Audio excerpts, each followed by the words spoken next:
Hello नमस्कार बच्चों। आज हम लोग जेई 12 स्टार्ट करने वाले हैं। अमरेश हर्ष एकेडमी में आप लोगों का स्वागत है। हम लोग फिजिक्स की क्वालिटी स्टडी स्टार्ट कर रहे हैं।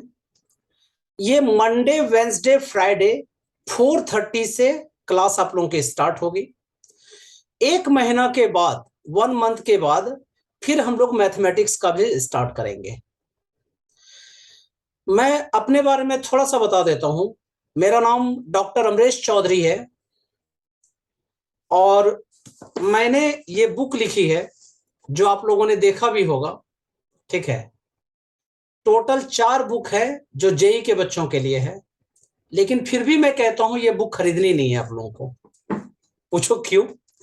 क्योंकि ये बुक जो लिखने का मेरा मेन मकसद था, 2.5 साल लगे थे मुझे लिखने में एक बुक को। ठीक है, 2009 टू 11 मैंने लिखा था उसको। 2 ढाई 11 के आसपास से लिखना स्टार्ट किया था, 11 के बाद में ये फिनिश हुआ। लेकिन मैं कहता हूं आप लोगों को ये खरीदनी नहीं है। पूछिए क्यों? क्योंकि इसमें जो मेरा ऑब्जेक्टिव था कि बच्चों का जेई, नीट, 11-12 और भी बहुत सारे कोर्सेस, एनडीए, ये सब कवर हो। ये बैच मैं यहां पे आज इसलिए स्टार्ट कर रहा हूं कि इसमें सिर्फ और सिर्फ जेई के बच्चे, कोर जेई के बच्चे जो mains as well as advance का क्वेश्चन करेंगे, उसके पूरे थ्योरी में कराऊंगा और प्रूफ के साथ कराऊंगा। ये नहीं कि फैक्चुअल हम लोग स्टडी करेंगे, ऐसा नहीं है। बाकी जो मेरे बारे में जानते हैं, ठीक है, मेरे रिजल्ट के बारे में जानते हैं, ठीक है, उनको बताने की जरूरत नहीं है। और जिन्हें नहीं पता है, मैं बता देता हूं कि 90% रिजल्ट जेई एंड नीट में मेरे बच्चों के होते हैं। ठीक है, इसलिए मैं चाहता हूं कि कुछ ऐसे बच्चे जो मुझे नहीं ढूंढ पाते हैं या मेरे बारे में जिन्हें नहीं पता है, उन बच्चों के लिए ये मैं कोर्स स्टार्ट कर रहा हूं। ठीक है, ये कंप्लीटली आप लोगों का टाइम के कॉस्ट पे होगा। देखिए, फ्री ऑफ कॉस्ट तो कुछ होता नहीं है। हाँ, आप लोग टाइम जो दे रहे हैं बेटा, टाइम दे रहे हैं, वो टाइम के कॉस्ट पे होगा। तो चलिए स्टार्ट करते हैं। This is the Amresh JEE 12 of Amresh Harsh academy. This batch is the Pragyan, you know. Unit is 1, electrostatics. Chapter number 1, electric charges. And you know, this is the lecture number 1. My name is Dr. Amresh Chaudhary and colleague name is Harsh. Today I will discuss topic and subtopics are electrostatics, charge, quantization of electric charge, additivity of charge, conservation of charge, method of charging क्या होती है, Coulomb's law क्या है, Coulomb's law in vector form क्या होता है जी, dielectric constant किसको कहते हैं, रिलेटिव इलेक्ट्रिकल परमिटिविटी क्या है, प्रिंसिपल ऑफ सुपरपोजिशन क्या है, कॉन्टिन्यूअस चार्ज डिस्ट्रीब्यूशन क्या होती है, इलेक्ट्रोस्टैटिक इक्विलिब्रियम क्या होती है, ये सारी बातें हम लोग डिस्कस करेंगे। तो पहले समझो अच्छे से। जब आप लोग 10th पास किए तो आप लोगों ने अपने फादर को या मदर को कहा होगा कि मुझे साइंस लेना है। ठीक है, तो पापा ने कहा होगा ठीक है साइंस तो लेना है, लेकिन ये साइंस होता क्या है। ठीक है, तो उन्होंने कहा अच्छा चलो, मेरा एक जानने वाला है, उसका रियल नाम अमरेश चौधरी है, सर्टिफिकेट नाम एंड कॉलिंग नाम हर्ष है, उनसे आके पूछते हैं। तुम और फादर आए और से एकदम सिंपल सा क्वेश्चन पूछा, मदर भी आ सकते हैं, और सिंपल सा क्वेश्चन पूछा, सर व्हाट इज साइंस। अब इसी क्वेश्चन का आंसर मैं लगातार 5 इयर्स तक तुम लोगों को दूंगा बेटा, क्योंकि यह डिस्क्रिप्टिव क्वेश्चन है। Clear? So you know what is the science? Science is the taken from the Latin word scientia, which means to know, जानना। किसी भी चीज को जानने को साइंस कहते हैं। तुमको सर किसी भी चीज को जानने को साइंस कहते हैं। सर ये ट्यूबलाइट जल रही है, क्या ये भी साइंस है? सर ये बल्ब जल रहे हैं, सर ये फैन चल रहा है, ये एसी चल रही है, ये प्लांट उधर लगे हुए हैं, ये सब सारे साइंस है बेटा। किसी भी चीज को जानने को साइंस कहते हैं। लेकिन ये अच्छा डेफिनेशन नहीं है। साइंस क्या होता है? Science is the systematic study, you know. जब हम लोग सिस्टमैटिक स्टडी करते हैं तो उसको साइंस कहते हैं। लॉजिकल स्टडी, जब हम लोग लॉजिक की बात करते हैं, लॉजिकल स्टडी हम लोग करते हैं, तो वो साइंस होता है। ठीक है, न्यूमेरिकल स्टडी, ठीक है, जिसमें हम लोग मैथमेटिकल बातें करते हैं, मैथमेटिक्स से हम लोग प्रूव करते हैं। और लास्ट में प्रैक्टिकल स्टडी, हम लोग लेबोरेटरी में ये सब प्रूव्ड करते हैं। ठीक है, तो कहने का मतलब है सिस्टमैटिक, लॉजिकल, न्यूमेरिकल, प्रैक्टिकल से जब किसी थ्योरी को वेरीफाई करते हैं, that is the part of science. Clear है? You know there are two branches of science according to your class. First one is called physical science and second one is called biological science. पहले वाले को क्या कहते हैं बेटा? Physical science. Physical science क्या होता है? The branch of science in which study about the non living things. जो नॉन लिविंग थिंग है उसके बारे में हम लोग डिस्कस करते हैं, जो जिंदा नहीं रहता है उसके बारे में डिस्कस करते हैं। बायोलॉजिकल साइंस में हम लोग क्या डिस्कस करते हैं बेटा? Branch of science in which study about the living things. जब हम लोग लिविंग थिंग्स की बातें करते हैं तो बायोलॉजिकल साइंस होता है। आप लोग लिखते भी जा सकते हैं, ठीक है? You know there are two branches of physical science according to your class 11th and 12th। ठीक है, बच्चे कहते हैं कि सर ऐसा है, जब मैं फर्स्ट सेमेस्टर में पढ़ाऊंगा तो पूरा डिटेल और सारी बातें बताता हूं मैं, ठीक है, लेकिन ये आपकी क्लास के बेसिस पे ये डिस्ट्रीब्यूशन किया गया है। There are two branches of physical science. First one is called physics, you know, and second one is called chemistry. And there are three branches of biological science. First one is called botany, next one is called zoology, और after that you know this is called microbiology. ये तो इसके बारे में तो आप लोग जानते ही होंगे, ठीक है, क्योंकि कोरोना वगैरह आया हुआ है तो ये तो पता ही है आपको। What is the physics? Physics is the branch of science in which study about the nature and natural phenomena. What is the chemistry? The branch of physical science in which study about the chemical and their properties. Botany क्या है? The branch of biological science in which study about the plant. इसमें क्या होता है? Zoology में हम लोग animals की बातें करते हैं और माइक्रोबायोलॉजी में हम लोग माइक्रोब्स की बातें करते हैं, ठीक है, वायरस वगैरह बहुत कुछ पढ़ते हैं इसमें। तो what is the physics? You know physics is the taken from the Latin word physis and Greek word physis, and both have the same meaning, nature and natural phenomena. Nature and natural phenomena. तुम कहोगे कि sir जब से class start हुई है तभी से आप लैटिन ग्रीक लिख रहे हो, ऐसा क्यों? ठीक है, तो देखो बेटा, हम लोग जब बोलते हैं हिंदी का वर्ड बोलते हैं ना आग, तो वो संस्कृत के अग्नि वर्ड से मिलकर बना हुआ है। तो कहने का मतलब क्या है कि हिंदी के मोस्टली वर्ड्स जो होते हैं वो संस्कृत से आती है, तो Sanskrit is the parent language of Hindi. Similarly ये रोमन का जो पेरेंट लैंग्वेज होता है वो लैटिन एंड ग्रीक होते हैं, इसीलिए मोस्टली वर्ड उधर लैटिन से ग्रीक से आ रहे होते हैं। क्लियर है? तो लिख सकते हैं आप what is the physics? Physics is the branch of physical science in which a study about the nature and natural phenomena। हम लोग नेचर और नेचुरल फिनोमेना के बारे में डिस्कस करते हैं। जैसे नेचुरल फिनोमेना कौन कौन है? क्लाउडिंग हो गया, ठीक है, फ्लैशिंग हो गया, ये सब सारे एग्जांपल जो होते हैं नेचुरल फिनोमेना के होते हैं। लेकिन इसके साथ ही साथ हम लोग बहुत कुछ पढ़ते हैं, नेचर में जितनी चीजें हैं सारे सबकी बातें हम लोग डिस्कस करते हैं। You know there are 8 branches of physics for your class. First one is called, you know, mechanics, the branch of physics in which a study about the motion. Second one is called heat and thermodynamics, heat and thermodynamics। इसका मतलब क्या होता है?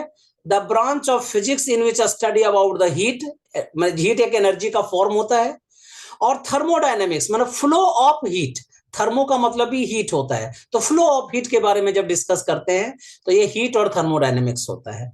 Third branch को क्या कहते हैं? Waves and oscillations, the branch of physics in which study about the waves as well as oscillations. ये सारे क्लास 11th में आप लोगों ने पढ़ा होगा, यदि अच्छा से पढ़ा है तो। नहीं भी पढ़ा है तो बहुत जल्दी हम लोग इसके भी बैच स्टार्ट करने वाले हैं, वो भी डिस्कस करेंगे। Next one is called electrostatics. You know, next branch is called electrostatics. After that, you can say this is the current electricity. You know, magnetism. After that, you can say that, you know, this one is the optics. and last not the least, you can say that this is the modern physics. तो total 8 branches हैं जो आप लोगों को class 11th और 12 में पढ़ने हैं। ये सारे 12 में पढ़ने हैं जी, और ये सारे 11th में पढ़ने थे। अब तुम कहोगे सर ये इलेक्ट्रोस्टैटिक्स क्या है? मैं भी बताऊंगा कि the branch of physics in which study about the charge at rest. जब कोई चार्ज रेस्ट में होता है ना, तो हम लोग इलेक्ट्रोस्टैटिक्स में पढ़ते हैं। करंट इलेक्ट्रिसिटी क्या होता है? जब चार्ज मोशन में होती है, ठीक है, किसी रॉड में मान लो चार्ज फ्लो कर रहा है, किसी वायर में चार्ज फ्लो कर रहा है, तो उसको हम लोग करंट इलेक्ट्रिसिटी में पढ़ते हैं। मैग्नेटिज्म क्या होता है? ठीक है, जिसमें हम लोग मैग्नेटिक इफेक्ट्स के बारे में डिस्कस करते हैं। ऑप्टिक्स क्या होती है? लाइट के बारे में डिस्कस करते हैं हम लोग। और मॉडर्न फिजिक्स में क्या होता है? कंप्यूटर, लैपटॉप, ये सब सारी बातें पढ़ते हैं। ठीक है, उसके बाद एटम, न्यूक्लियाई, ये सब सारी बातें हम लोग मॉडर्न फिजिक्स में पढ़ते हैं। तो टोटल 8 ब्रांचेज हो गए। क्लियर है? मैं फिर से रिपीट कर देता हूं बेटा, once more. Physics has 8 branches: mechanics, heat and thermodynamics, waves and oscillations, electrostatics, current electricity, magnetism, optics and modern physics. पहले इसको अच्छे से लर्न कर लेना। जो भी पढ़ोगे ना बेटा, एकदम अच्छे से लर्न करके तभी आगे बढ़ना है। नाउ लिखिए टॉपिक का नाम, electrostatics. You know the branch of physics which deals with the study of charges at rest. मान लो सपोज करो यहां पे एक चार्ज है, प्लस चार्ज, ठीक है। अगर ये रेस्ट में है तो जानते हैं ये हमेशा एक बाहर की तरफ एक फोर्स अप्लाई करता है, और जो फोर्स अप्लाई करता है वो किसके हेल्प से करता है? वो इलेक्ट्रिक फील्ड लाइंस की हेल्प से करता है। अगर प्लस चार्ज को कहीं रख दोगे तो सराउंडिंग में क्या करेगा? फोर्स लगाना स्टार्ट कर देगा। ठीक है, तो जब फोर्स लगाना स्टार्ट कर देता है तो ये सारा फील्ड को क्या कहते हैं पता है? इलेक्ट्रिक फील्ड कहते हैं। ऐसे रीजन को, ऐसे स्पेस को क्या कहते हैं बेटा? इलेक्ट्रिक फील्ड कहते हैं। आपने अगर यहाँ पे चार्ज रख दिया, प्लस चार्ज रख दिया, तो चारों साइड में इलेक्ट्रिक फील्ड प्रोड्यूस हो जाएगा। ठीक है, तुमको सर माइनस चार्ज रख दूं तो वो भी इलेक्ट्रिक फील्ड लाइंस वहां पे हो जाएंगे, लेकिन उसमें क्या होगा? इसमें इलेक्ट्रिक फील्ड लाइंस बाहर की तरफ लगता है ना। जब माइनस चार्ज रखते हो तो इलेक्ट्रिक फील्ड लाइंस अंदर की तरफ आती है, मतलब वो फील करता है। वो नेगेटिव चार्ज जो है इलेक्ट्रिक फील्ड लाइंस को एक्सपीरियंस करता है। ठीक है, तो जब चार्ज कभी रेस्ट में होता है, ठीक है, तब हम लोग इस ब्रांच को इलेक्ट्रोस्टैटिक्स कहते हैं। The branch of physics which deals with the study of charges at rest is called electrostatics. इसी को फ्रिक्शनल इलेक्ट्रिसिटी भी कहते हैं। चलिए हाथ आप लोग ऐसा कीजिए, जब इस तरह से करोगे तो देखो फ्रिक्शन हो रहा होगा, और धीरे धीरे आपके हाथ जो है गर्म हो जाते होंगे, हॉट हो जाते होंगे। क्यों? क्योंकि जानते हैं ये हाथ आपका न्यूट्रल है, ये हाथ आपका न्यूट्रल है। जैसे आपने रब किया एक दूसरे के ऊपर, तो इसमें चार्ज जो है इधर से उधर ट्रांसफर होने लगते हैं। उस चार्ज की स्पार्किंग की वजह से, फ्रिक्शन की वजह से, मॉलिक्यूल आपस में स्ट्राइक करते हैं, उसकी वजह से, ठीक है, उसमें क्या कहते हैं? हीट प्रोड्यूस हो जाती है। इसी को फ्रिक्शनल इलेक्ट्रिसिटी कहते हैं। एक मैं और भी एग्जांपल दे देता हूं। आपने सिल्क का क्लॉथ देखा होगा, सिल्क की साड़ियां होती है ना, तो सिल्क का क्लॉथ देखा होगा, और उसका ग्लास का रॉड, दोनों को आपस में रब करो। जब देखोगे ग्लास और रॉड से अगर किसी भी छोटे छोटे टुकड़े कागज को उठाना चाहोगे तो उड़ जाएगा, है ना? क्यों ऐसा हुआ? क्योंकि ये पॉजिटिवली चार्ज हो गया, ये नेगेटिवली चार्ज हो गया, मींस इससे इलेक्ट्रॉन इसमें चले गए। What is the electrostatics? You know the branch of physics which deals with the study of charges at rest is called electrostatics. इसी को फ्रिक्शनल इलेक्ट्रिसिटी भी कहते हैं। अब तुम कहोगे सर चार्ज किसको कहते हैं? ठीक है, मैं बहुत बच्चों को पूछता हूं कि चार्ज क्या है, बहुत टीचर को भी पूछा मैंने। ठीक है, देखिए चार्ज किसको कहते हैं? चार्ज प्रॉपर्टी का ऐसा मतलब क्या कहते हैं? Matter of property which produces and experience the electric and magnetic effect. मैंने अपनी बुक में प्रॉपर लिखी है कि चार्ज क्या होता है? जो इलेक्ट्रिकल फील्ड या मैग्नेटिकल फील्ड को प्रोड्यूस करता है या एक्सपीरियंस करता है। जैसे सपोज कीजिए प्लस क्यू चार्ज है, ठीक है, चार्ज को क्यू से डिनोट करते हैं, ये लैटिन वर्ड होता है क्यू। ठीक है, तो अगर चार्ज जो है यहाँ पे प्लस क्यू चार्ज है, तो इसका मतलब क्या हुआ कि इलेक्ट्रिक फील्ड लाइंस ये बाहर की तरफ लगाएगा, रेडियली आउटवर्ड, यू नो। अगर आपके पास यहाँ नेगेटिव चार्ज है तो ये क्या करेगा? इलेक्ट्रिक फील्ड लाइंस को एक्सपीरियंस करेगा, माने इलेक्ट्रिक फील्ड लाइंस इसके अंदर आएगी, ये कहने का मतलब है। ठीक है, तो जब चार्ज, ये दोनों चार्ज है, पॉजिटिव चार्ज नेगेटिव चार्ज दोनों चार्ज है, तो ये चार्ज क्या करते हैं, इलेक्ट्रिकल फील्ड प्रोड्यूस करते हैं, इलेक्ट्रिकल इफेक्ट प्रोड्यूस करता है।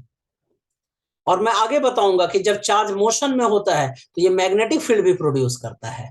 मैग्नेटिक फील्ड को बी से डिनोट करते हैं। तो what is the charge? Charge is the property of matter due to which produces and experiences electrical as well as magnetic effect. Hindi में ऐसा समझिए, जो इलेक्ट्रिक इफेक्ट प्रोड्यूस करता है, जो मैग्नेटिक इफेक्ट प्रोड्यूस करता है, उसी को क्या कहते हैं बेटा? चार्ज कहते हैं। What is the concept of charge?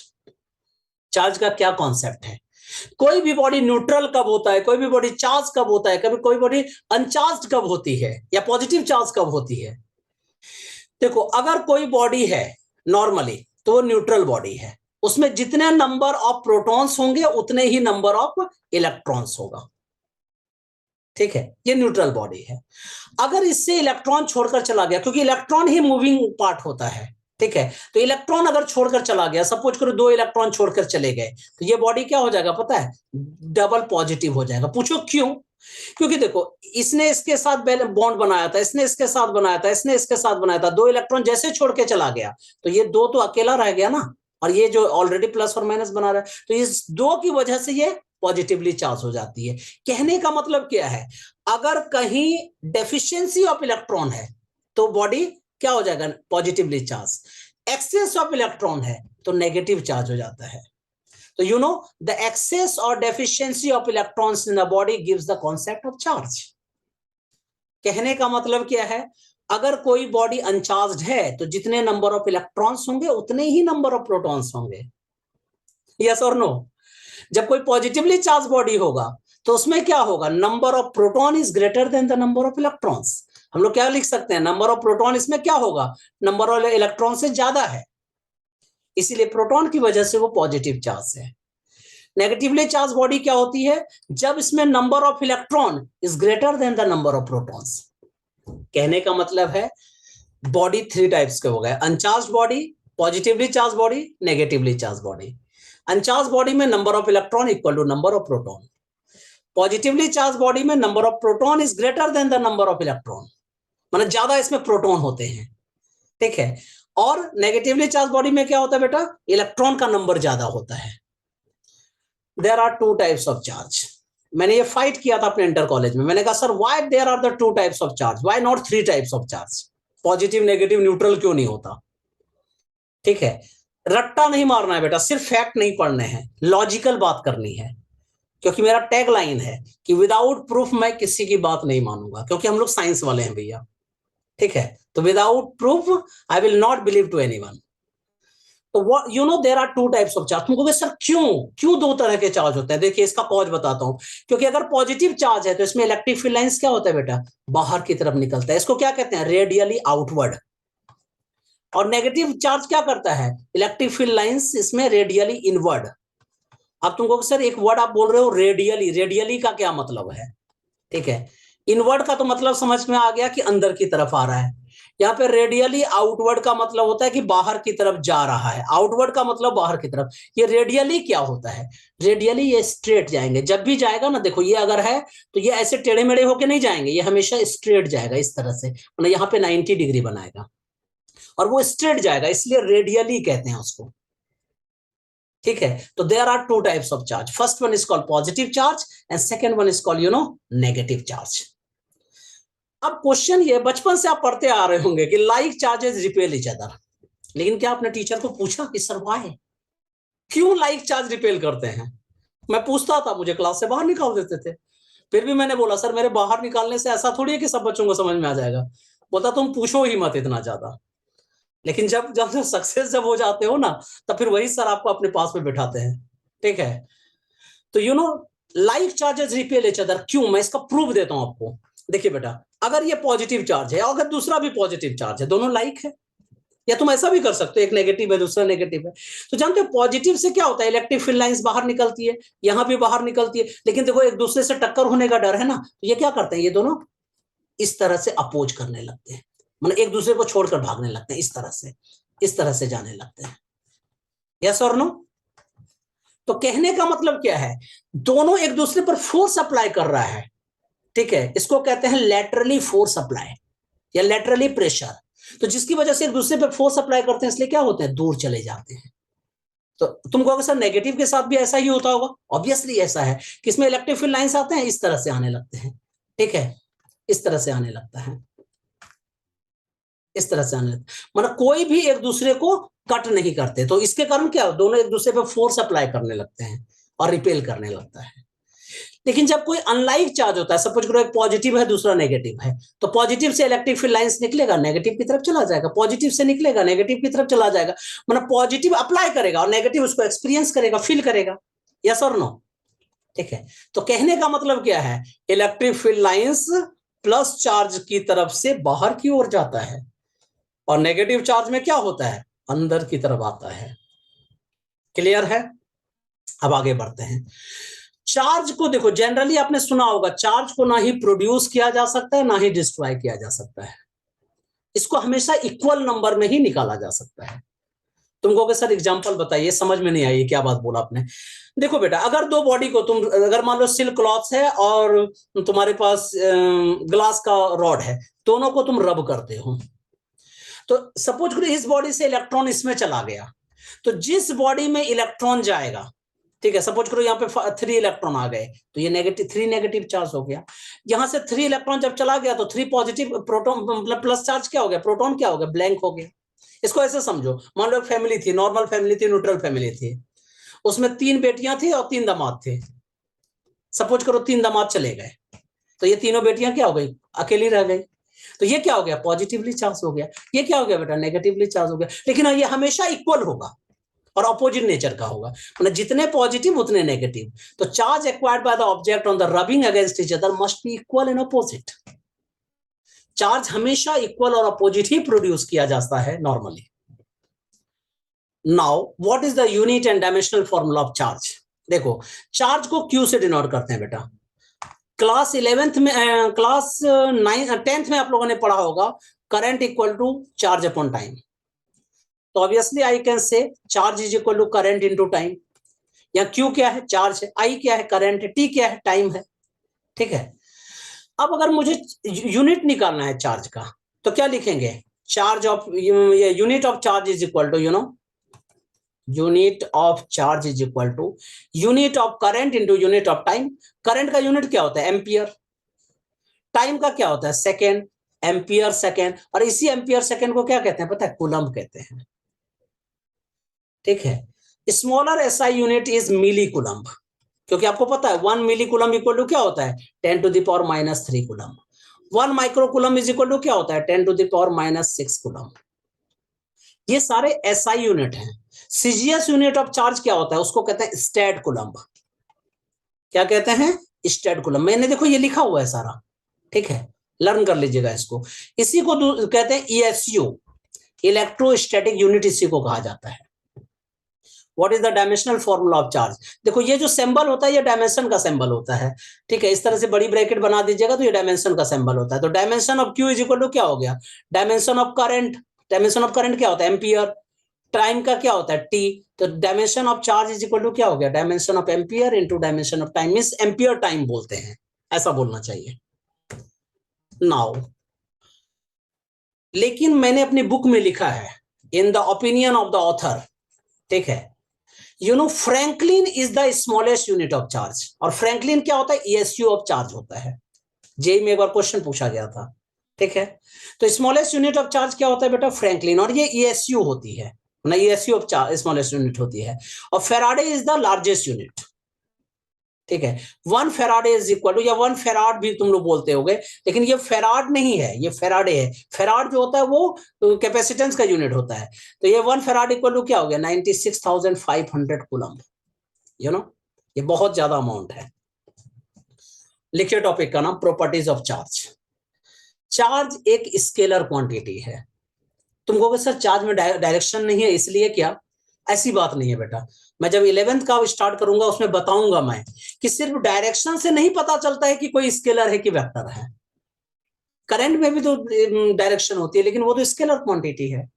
Time में भी तो डायरेक्शन होता है, आगे की ओर बढ़ती है, फिर भी वो स्केलर क्वांटिटी है। सिर्फ डायरेक्शन से आप नहीं बता सकते कि वो स्केलर है कि वेक्टर है। ये सारी बातें हम लोग करेंगे, लेकिन अभी हम लोग सिर्फ यही जानो कि चार्ज एक स्केलर क्वांटिटी है। क्यों? क्योंकि इसके मैग्नीट्यूड पर उसके डायरेक्शन का कोई इंपैक्ट नहीं पड़ता, ठीक है। And you know there are two types of charge, बताया ही था मैंने, positive charge and negative charge, ठीक है। जब किसी बॉडी को तुम चार्ज करते हो तो उसकी मास में भी चेंज आता है। तुम कहोगे सर कैसे? अगर एक न्यूट्रल बॉडी है, इसका मतलब क्या है कि इसमें ना ही इलेक्ट्रॉन आया है, ना ही मतलब क्या कहते हैं, ना ही इलेक्ट्रॉन आया है ना ही गया है, ठीक है। तो ये न्यूट्रल बॉडी है, तो इसके मास में कोई मतलब क्या कहते हैं चेंज नहीं आता है। लेकिन हाँ, अगर कोई बॉडी नेगेटिवली चार्ज है, सपोज करो ये बॉडी कैसा है बेटा, नेगेटिवली चार्ज है, इसका मतलब क्या है कि नेगेटिवली चार्ज है, इसका मतलब इसमें इलेक्ट्रॉन आए हैं, तभी तो ये नेगेटिवली चार्ज है। तो जब आया है, और आपको पता mass of electron is equal to क्या होता है, मैं लिख देता हूं, mass of electron is equal to 9.1 into 10⁻³ kg, ठीक है। जितने नंबर ऑफ इलेक्ट्रॉन आए होंगे उतना ही मास इसका बढ़ेगा, यस और नो। तो मास इंक्रीज कर जाता है अगर कोई बॉडी नेगेटिवली चार्ज है तो, और अगर कोई बॉडी पॉजिटिवली चार्ज है तो इसमें मास क्या होती है, डिक्रीज कर जाती है। इसलिए मैंने लिखा है कि m minus delta m is less than m, मतलब एक्चुअल मास से उसकी मास घट गई अगर ये बॉडी पॉजिटिवली चार्ज है। जब तुम कहते हो ना कि कोई बॉडी पॉजिटिवली चार्ज, इसका मतलब समझ लो कि इलेक्ट्रॉन उसको छोड़कर चला गया है वहां से। New topic is here, quantization of electric charge. अच्छा जानते हो, मैं इसके लिए थोड़ा सा स्टोरी बताता हूं। मेरे टोटल ना 3.5 सन्स हैं। तुम लोग हंस रहे हो क्या? अरे भाई 3.5 बेटे नहीं हो सकते मुझे? अच्छा चलो, नहीं मान गया तो नहीं, चलो 7 इंटीजर 1/2 डॉटर 1/3 डॉटर्स है, इतनी बेटियां हैं। अच्छा ये भी नहीं हो सकती? अच्छा क्यों नहीं हो सकते भाई? तुम कहोगे सर 3.5 ये क्या कह रहे हो, या तो 3 हो सकती है या 4 हो सकती है, 3.5 नहीं हो सकते आपके, क्योंकि जब भी होगा ये इंटीजर फॉर्म में होगा, या यू को नेचुरल नंबर में होगा, या होल नंबर के फॉर्म में, नहीं अगर है तो 0 होगा, ठीक है। और डॉटर्स अगर भी है सर वो या तो 7 होगा या 8 होगा, 7 इंटीजर 1/3 का क्या लॉजिक है? ऑब्वियसली नहीं हो सकते हैं। इसी तरह से किसी भी बॉडी में जो चार्ज होता है ना बेटा, वो हमेशा या तो 1e होता है, या 2e होता है, या 3e होता है, कभी भी ये फ्रैक्शन के फॉर्म में नहीं होते। इसी को क्वांटाइजेशन ऑफ चार्ज कहते हैं। मतलब total charge Q is equal to plus minus NE। There is formula, लिख लीजिएगा, फॉर्मूला लिखते जाना आप लोग कॉपी में अपना, ठीक है। Q is equal to plus minus NE। अब यहां n क्या है, n हमेशा इंटीजर होना चाहिए, ये कभी भी फ्रैक्शन के फॉर्म में नहीं होना चाहिए। अगर मान लो कोई इलेक्ट्रॉन छोड़ के जाएगा, या तो 1 या 2 या 3 छोड़ के जाएगा ना, ठीक है, आएगा भी तो या तो 1 2 3, ऐसा तो नहीं 1.5 इलेक्ट्रॉन आ रहा है जी, ऐसा नहीं है। और इलेक्ट्रॉन का जो चार्ज की वैल्यू होती है वो होती है 1.6 इंटू 10⁻⁹ कूलम। कहने का मतलब क्या है कि 1e हो सकता है, 2e हो सकता है, 3e हो सकता है, ठीक है, कभी भी 1/3e 2/3 फ्रैक्शन फॉर्म में नहीं हो सकते। यही है क्वांटाइजेशन ऑफ इलेक्ट्रिक चार्ज। यहां तक क्लियर है? अब ये लिखो, ये मेरी बहुत इंपॉर्टेंट चीज है, दिस इज द माय फंडा, दिस इज कॉल्ड अमरीश हर्ष फंडा। आप भी जानते हैं हम लोग 1/3e कह सकते हैं। तुम कहोगे सर अभी तुरंत आपने मना किया है कि 1/3 नहीं हो सकता, 2/3 नहीं हो सकता, और फिर आप कह रहे हो जी 1/3 हो सकता है, ऐसा कैसे? एक ही टाइम में आप बहुत जल्दी मुकर गए सर, आप तो मुकरू निकले। अरे भाई मैं बिल्कुल मुकरू नहीं हूं, मैं बताता हूं इसको, इसके लिए एक स्टोरी समझना। पुराने जमाने में हम लोग क्या जानते थे, जब डाल्टन ने आके बताया कि मॉलिक्यूल ही सबसे बड़ा मतलब सबसे छोटा यूनिट है, फिर उन्होंने अपने ही लाइफ में ब्रेक किया, उन्होंने कहा एटम सबसे छोटी यूनिट है लेकिन ये फ्री स्टेट में नहीं होते, और इसको अब तोड़ा ही नहीं जा सकता है, डाल्टन ने ये बता दिया। लेकिन आपको फिर पता चला कि एटम को भी तोड़ा जा सकता है। जब मॉडर्न फिजिक्स आ गया तो उसमें हम लोग जानते हैं कि एटम को भी तोड़ा जा सकता है, इलेक्ट्रॉन में, प्रोटॉन में, ठीक है, एज वेल एज न्यूट्रॉन में हम लोग ब्रेक कर सकते हैं। ऐसा जानते हैं या नहीं जानते हैं? फिर आजकल हम लोग जो जानते हैं, फिर क्या जानते हैं मालूम है, कि इलेक्ट्रॉन प्रोटॉन न्यूट्रॉन को भी तोड़ा जा सकता है। जो मेरा रिसर्च पेपर था, ठीक है, क्वांटम फिजिक्स, उसमें भी हम लोग बताते हैं बच्चों को कि देखिए जी, इलेक्ट्रॉन प्रोटॉन न्यूट्रॉन को भी तोड़ा जा सकता है। अगर ये इलेक्ट्रॉन है, ये भी 2 या 2 से अधिक पार्ट से मिलकर बना होता है। ठीक है, तुम कहोगे सर कैसे, एग्जाम्पल बताइए। -2/3e -2/3e प्लस 1/3e, इससे मिलकर बना होता है ये। ठीक है, तुम करके देख लो, -2 -2 -4 + 1 -3/3 माइनस ही हो रहा है। ठीक है, अब जानते हो इसको, इसको जो +1/3 -2/3 और ये -2/3, इन सबको क्या कहते हैं पता है? इसको क्वार्क्स कहा जाता है। क्या कहते हैं? क्वार्क्स। फिर से स्टोरी सुनना बेटा। हम लोग पहले क्या जानते थे कि मॉलिक्यूल को और तोड़ा नहीं जा सकता। डाल्टन ने आके कहा ऐसा है जी, तोड़ा जा सकता है, उसको एटम कहते हैं, लेकिन वो फ्री स्टेट में नहीं होता है। बाद में फिर कहा कि उन्होंने, डाल्टन ने कहा कि एटम को तो बिल्कुल अब नहीं तोड़ सकते आप। ठीक है, लेकिन जब हमारा मॉडर्न फिजिक्स आया, उन्होंने कहा नहीं, एटम को भी तोड़ सकते हैं, इलेक्ट्रॉन प्रोटॉन और न्यूट्रॉन में। और जब हम लोगों का क्वांटम फिजिक्स आ गया, तो वो कहते हैं नहीं जी, इलेक्ट्रॉन प्रोटॉन न्यूट्रॉन को भी ब्रेक कर सकते हैं, और उसका नाम क्या दिया गया? क्वार्क्स। और क्वार्क्स जानते हो बेटा, इसके 5 फैमिलीज होती हैं मेनली। 5 एलिमेंट नहीं, 5 फैमिलीज होती हैं। ये -2/3 ना, 2/3 एक फैमिली है। ये सब सारी बातें हम लोग न्यूक्लियाई में डिस्कस करेंगे। अप डाउन, चार्म, बोसोन, ये सब सारी टोटल 5 फैमिलीज होती हैं। ठीक है, तो कहने का मतलब क्या है कि electron proton neutron -2/3e plus 2/3e 1/3e उन सब से मिलकर बना होता है। लेकिन हाँ, कंडीशन वही है कि वो क्वार्क्स कभी भी फ्री स्टेट में नहीं रहते, वो हमेशा इलेक्ट्रॉन प्रोटॉन के फॉर्म में ही रहते हैं। तो कहने का मतलब जब भी जाता है, या तो 1e या 2e या 3e, एक जगह से दूसरे जगह जाते हैं। तो इसलिए मैंने यहां लिखा है। ठीक है, पढ़िएगा इसको। Recently it has been discovered that elementary particle such as proton, neutron are composed of quarks having charge ±1/3 and ±2/3. Quarks do not exist in free state. अभी भी टोटल चार्ज जो होती है वो ई ही होती है। कहने का मतलब क्या है बेटा कि क्वांटाइजेशन ऑफ चार्ज को अभी भी ब्रेक नहीं किया गया है। क्लियर है? तो Q is equal to ±Na। Now copy निकाल लीजिए आप लोग, क्वेश्चन करते हैं। Which is bigger, a coulomb or charge on an electron? Question मत लिखना आप लोग कॉपी में, सिर्फ एग्जांपल नंबर लिख लीजिएगा, एग्जांपल 1, और क्वेश्चन सॉल्व करते जाना। ठीक है, देखो, एक कूलम्ब चार्ज और charge on electron. Charge on electron कितना होता है बेटा? 1.6 इंटू 10⁻⁻19 कूलम्ब। अब दोनों में कौन बड़ा है? विच इज बिगर? तो ऑब्वियसली 1 कूलम्ब बड़ा है, आंसर। फिर पूछा जा रहा है कि how many electronic charges form 1 coulomb of charge, मतलब नंबर निकालना है हमें कि 1 कूलम्ब चार्ज में कितने नंबर ऑफ इलेक्ट्रॉन हो सकते हैं, यही ना? तो देखो बेटा, total Q is equal to क्या फॉर्मूला होता है? ±Ne। तो n, ये प्लस माइनस हटा भी सकते हैं, Q is equal to Ne। तो n इज इक्वल टू क्या हो गया? Q/E। चार्ज की वैल्यू कितना है? 1 कूलम, और E की वैल्यू क्या होती है? 1.6 इंटू 10⁻⁻19। इसको डिवाइड कर देना, 1/1.6। ठीक है, 10⁻⁻19 को ऊपर ले जाइएगा, सॉल्व कर लीजिएगा, इसकी वैल्यू आएगी 6.25 इंटू 10⁻⁻18। तुमको सर फास्ट कैलकुलेशन?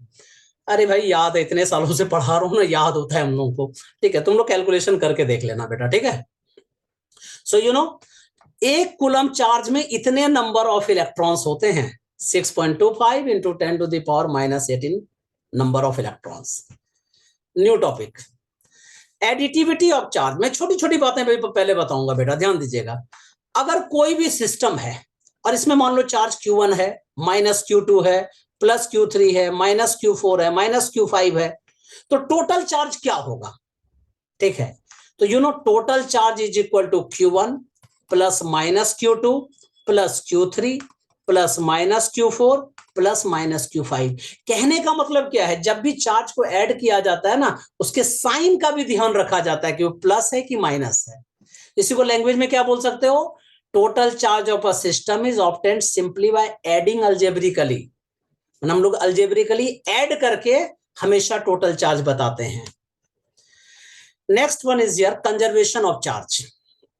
अगर कोई एक आइसोलेटेड सिस्टम है, पहले समझो आइसोलेटेड सिस्टम क्या होता है। बहुत बच्चे ना रट्टा मार लेते हैं, for us isolated system charge always remain constant. अरे ये क्या है भाई, समझो।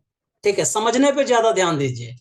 ठीक है, देखो, कोई भी आइसोलेटेड सिस्टम का मतलब होता है कि ऐसा जिससे किसी का मतलब नहीं है। जैसे तुम लोग भी देखते हो कि कोई आदमी ने अगर कुछ गलत काम कर दिया है तो पूरा समाज उसको क्या कर देता है, अलग कर देता है, आइसोलेट कर देता है, भैया तुमसे मतलब नहीं रखना है, दाना पानी तुमसे बंद है। उसी तरह जैसे हमारा पाकिस्तान अभी नौटंकी कर रहा है, हमारा तो नहीं है, ठीक है, था पहले, लेकिन वो पाकिस्तान हमेशा नौटंकी करते रहता है, तो हम लोगों ने क्या किया, उसको आइसोलेटेड कर दिया। मैंने कहा जाओ तुमसे कोई मतलब नहीं है, ठीक है। तो उसी तरह से एक ऐसा सिस्टम जिसमें कोई ना जाता है ना वहां से कोई आता है, ऐसे सिस्टम को क्या कहते हैं बेटा, आइसोलेटेड सिस्टम। तो अगर कोई आइसोलेटेड सिस्टम है तो उसमें टोटल चार्ज जो होता है वो हमेशा कांस्टेंट होता है, मतलब जितना चार्ज उसमें है वो उतना ही रहेगा, ठीक है। तो total charge of an isolated system always remains constant और कंजर्व्ड। तुम कहोगे सर अगर वो आइसोलेटेड है क्या उसमें हम लोग चार्ज अलग अलग कर सकते हैं क्या? देखो अगर आइसोलेटेड है तो डायरेक्टली आप नहीं कर सकते, हाँ जब किसी के कांटेक्ट में लाओगे तो आप चार्ज को अलग कर सकते हो, जितना नेगेटिव इधर है उतना ही पॉजिटिव इधर हो जाएगा, यस और नो। तो चार्जेस कैन बी क्रिएटेड और destroyed in equal and unlike pairs only, मतलब दोनों का इक्वल होगा, मान लो 4 इलेक्ट्रॉन है तो 4 प्रोटॉन होगा, ठीक है, दोनों का नंबर इक्वल होगा और साइन अपोजिट होगी। क्लियर है, समझ में आ रहा है सारा? Very good. You know there are 3 examples of conservation of charge. ध्यान देना ये types of conservation of charge नहीं है बेटा, ये examples of conservation of charge है। जेई में पूछा जाता है इस पे बहुत क्वेश्चन, ठीक है। कंजर्वेशन ऑफ चार्ज के 3 एग्जांपल्स हैं। First one is called pair production, second one is called annihilation, third one is called radio activity. इस सब सारे प्रोसेस में क्या होगा, चार्ज कंजर्व्ड होगा। पूछो कैसे? अच्छा यहां आप लोग मैं दिख रहा हूं ना, तो ये लाइट की वजह से दिख रहा हूं। लाइट जिससे मिलकर बना होता है उसको क्या कहते हैं पता है, गामा रे फोटोन। इसको क्या कहते हैं, गामा रे फोटोन, गामा से मिलकर बना होता है ये, ठीक है, उसको फोटोन कहा जाता है। जब इसको लेबोरेटरी में हम लोग कन्वर्ट करते हैं, मेटेरियलाइज करते हैं ना, तो क्या बनता है पता है, इलेक्ट्रॉन और पॉजिट्रॉन मिलता है हम लोगों को। ई नेगेटिव को क्या कहते हैं बेटा, इलेक्ट्रॉन। ई पॉजिटिव यहां पे क्या है, प्रोटॉन नहीं है, ये पॉजिट्रॉन है, ठीक है। अब देखो ये गामा रे फोटोन जो होता है इस पे टोटल चार्ज क्या है, 0, क्योंकि ये न्यूट्रल होता है।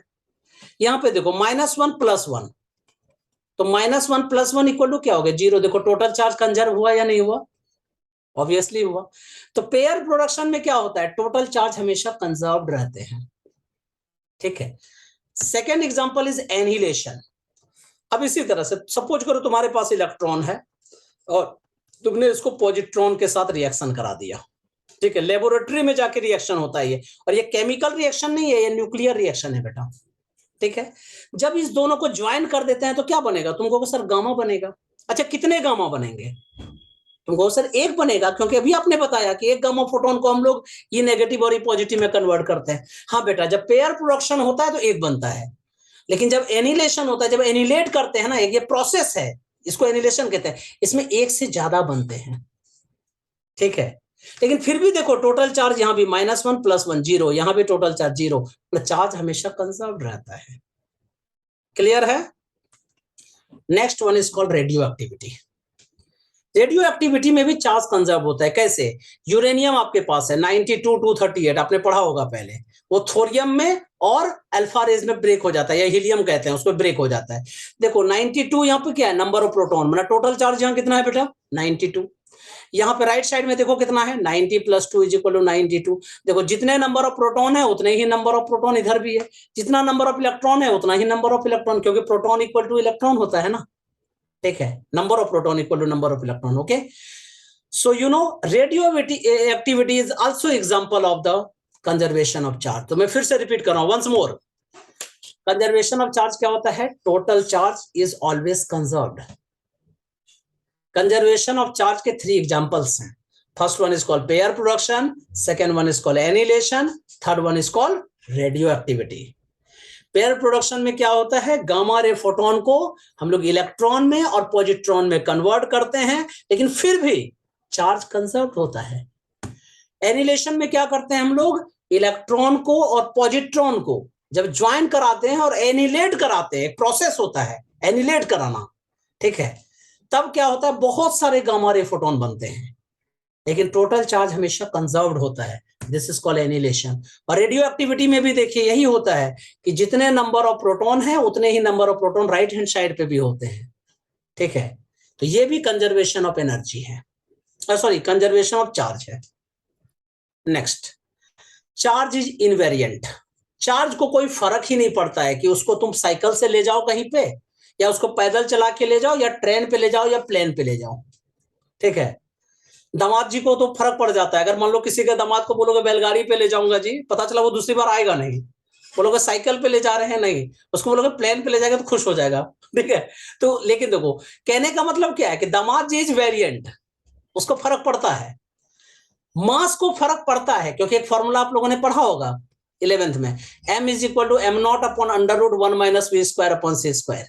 पढ़ा होगा आपने कि यहां पे वेलोसिटी के बेसिस पे मास में चेंज आता है, लेकिन चार्ज के साथ ऐसा नहीं है। चार्ज जो होता है वो ना सन्यासी तरह का होता है, उसको किसी पे भी बिठा दो, बोलो सर आपको साइकिल से जाना है, बोलता हाँ जी चल देंगे, कोई फर्क नहीं पड़ता है। कहने का मतलब क्या है कि charge on a body does not change what ever be its speed. Charge को किसी भी स्पीड से आप ट्रेवल कराते हैं तो चार्ज में कोई फर्क नहीं पड़ता, मतलब Q dash is equal to Q हो जाता है, ऐसा तुम कह सकते हो। इसके स्पीड पर कोई फर्क नहीं पड़ता, इसकी मैग्नीट्यूड पे कोई फर्क नहीं पड़ता अगर स्पीड तुम बढ़ाओगे या घटाओगे तो। नेक्स्ट, ये सबसे इंपॉर्टेंट चीज है जो मैं बता रहा हूं, लिखिए कॉपी में आप लोग। Accelerated charge radiates energy. जो एक्सीलरेटेड चार्ज है वो क्या करता है, एनर्जी रेडिएट करता है। तुमको कहोगे सर एग्जांपल, इसका यूज कहां होता है? अरे भैया ये मोबाइल जो है ना उसमें ये यूज होता है। मोबाइल सिर्फ इसी एक छोटा सा कॉन्सेप्ट पे काम करता है। तुमको कहोगे अच्छा कैसे, प्रूव करके दिखाता हूं मैं, क्योंकि विदाउट प्रूफ हम लोग कोई बात नहीं करेंगे, ठीक है।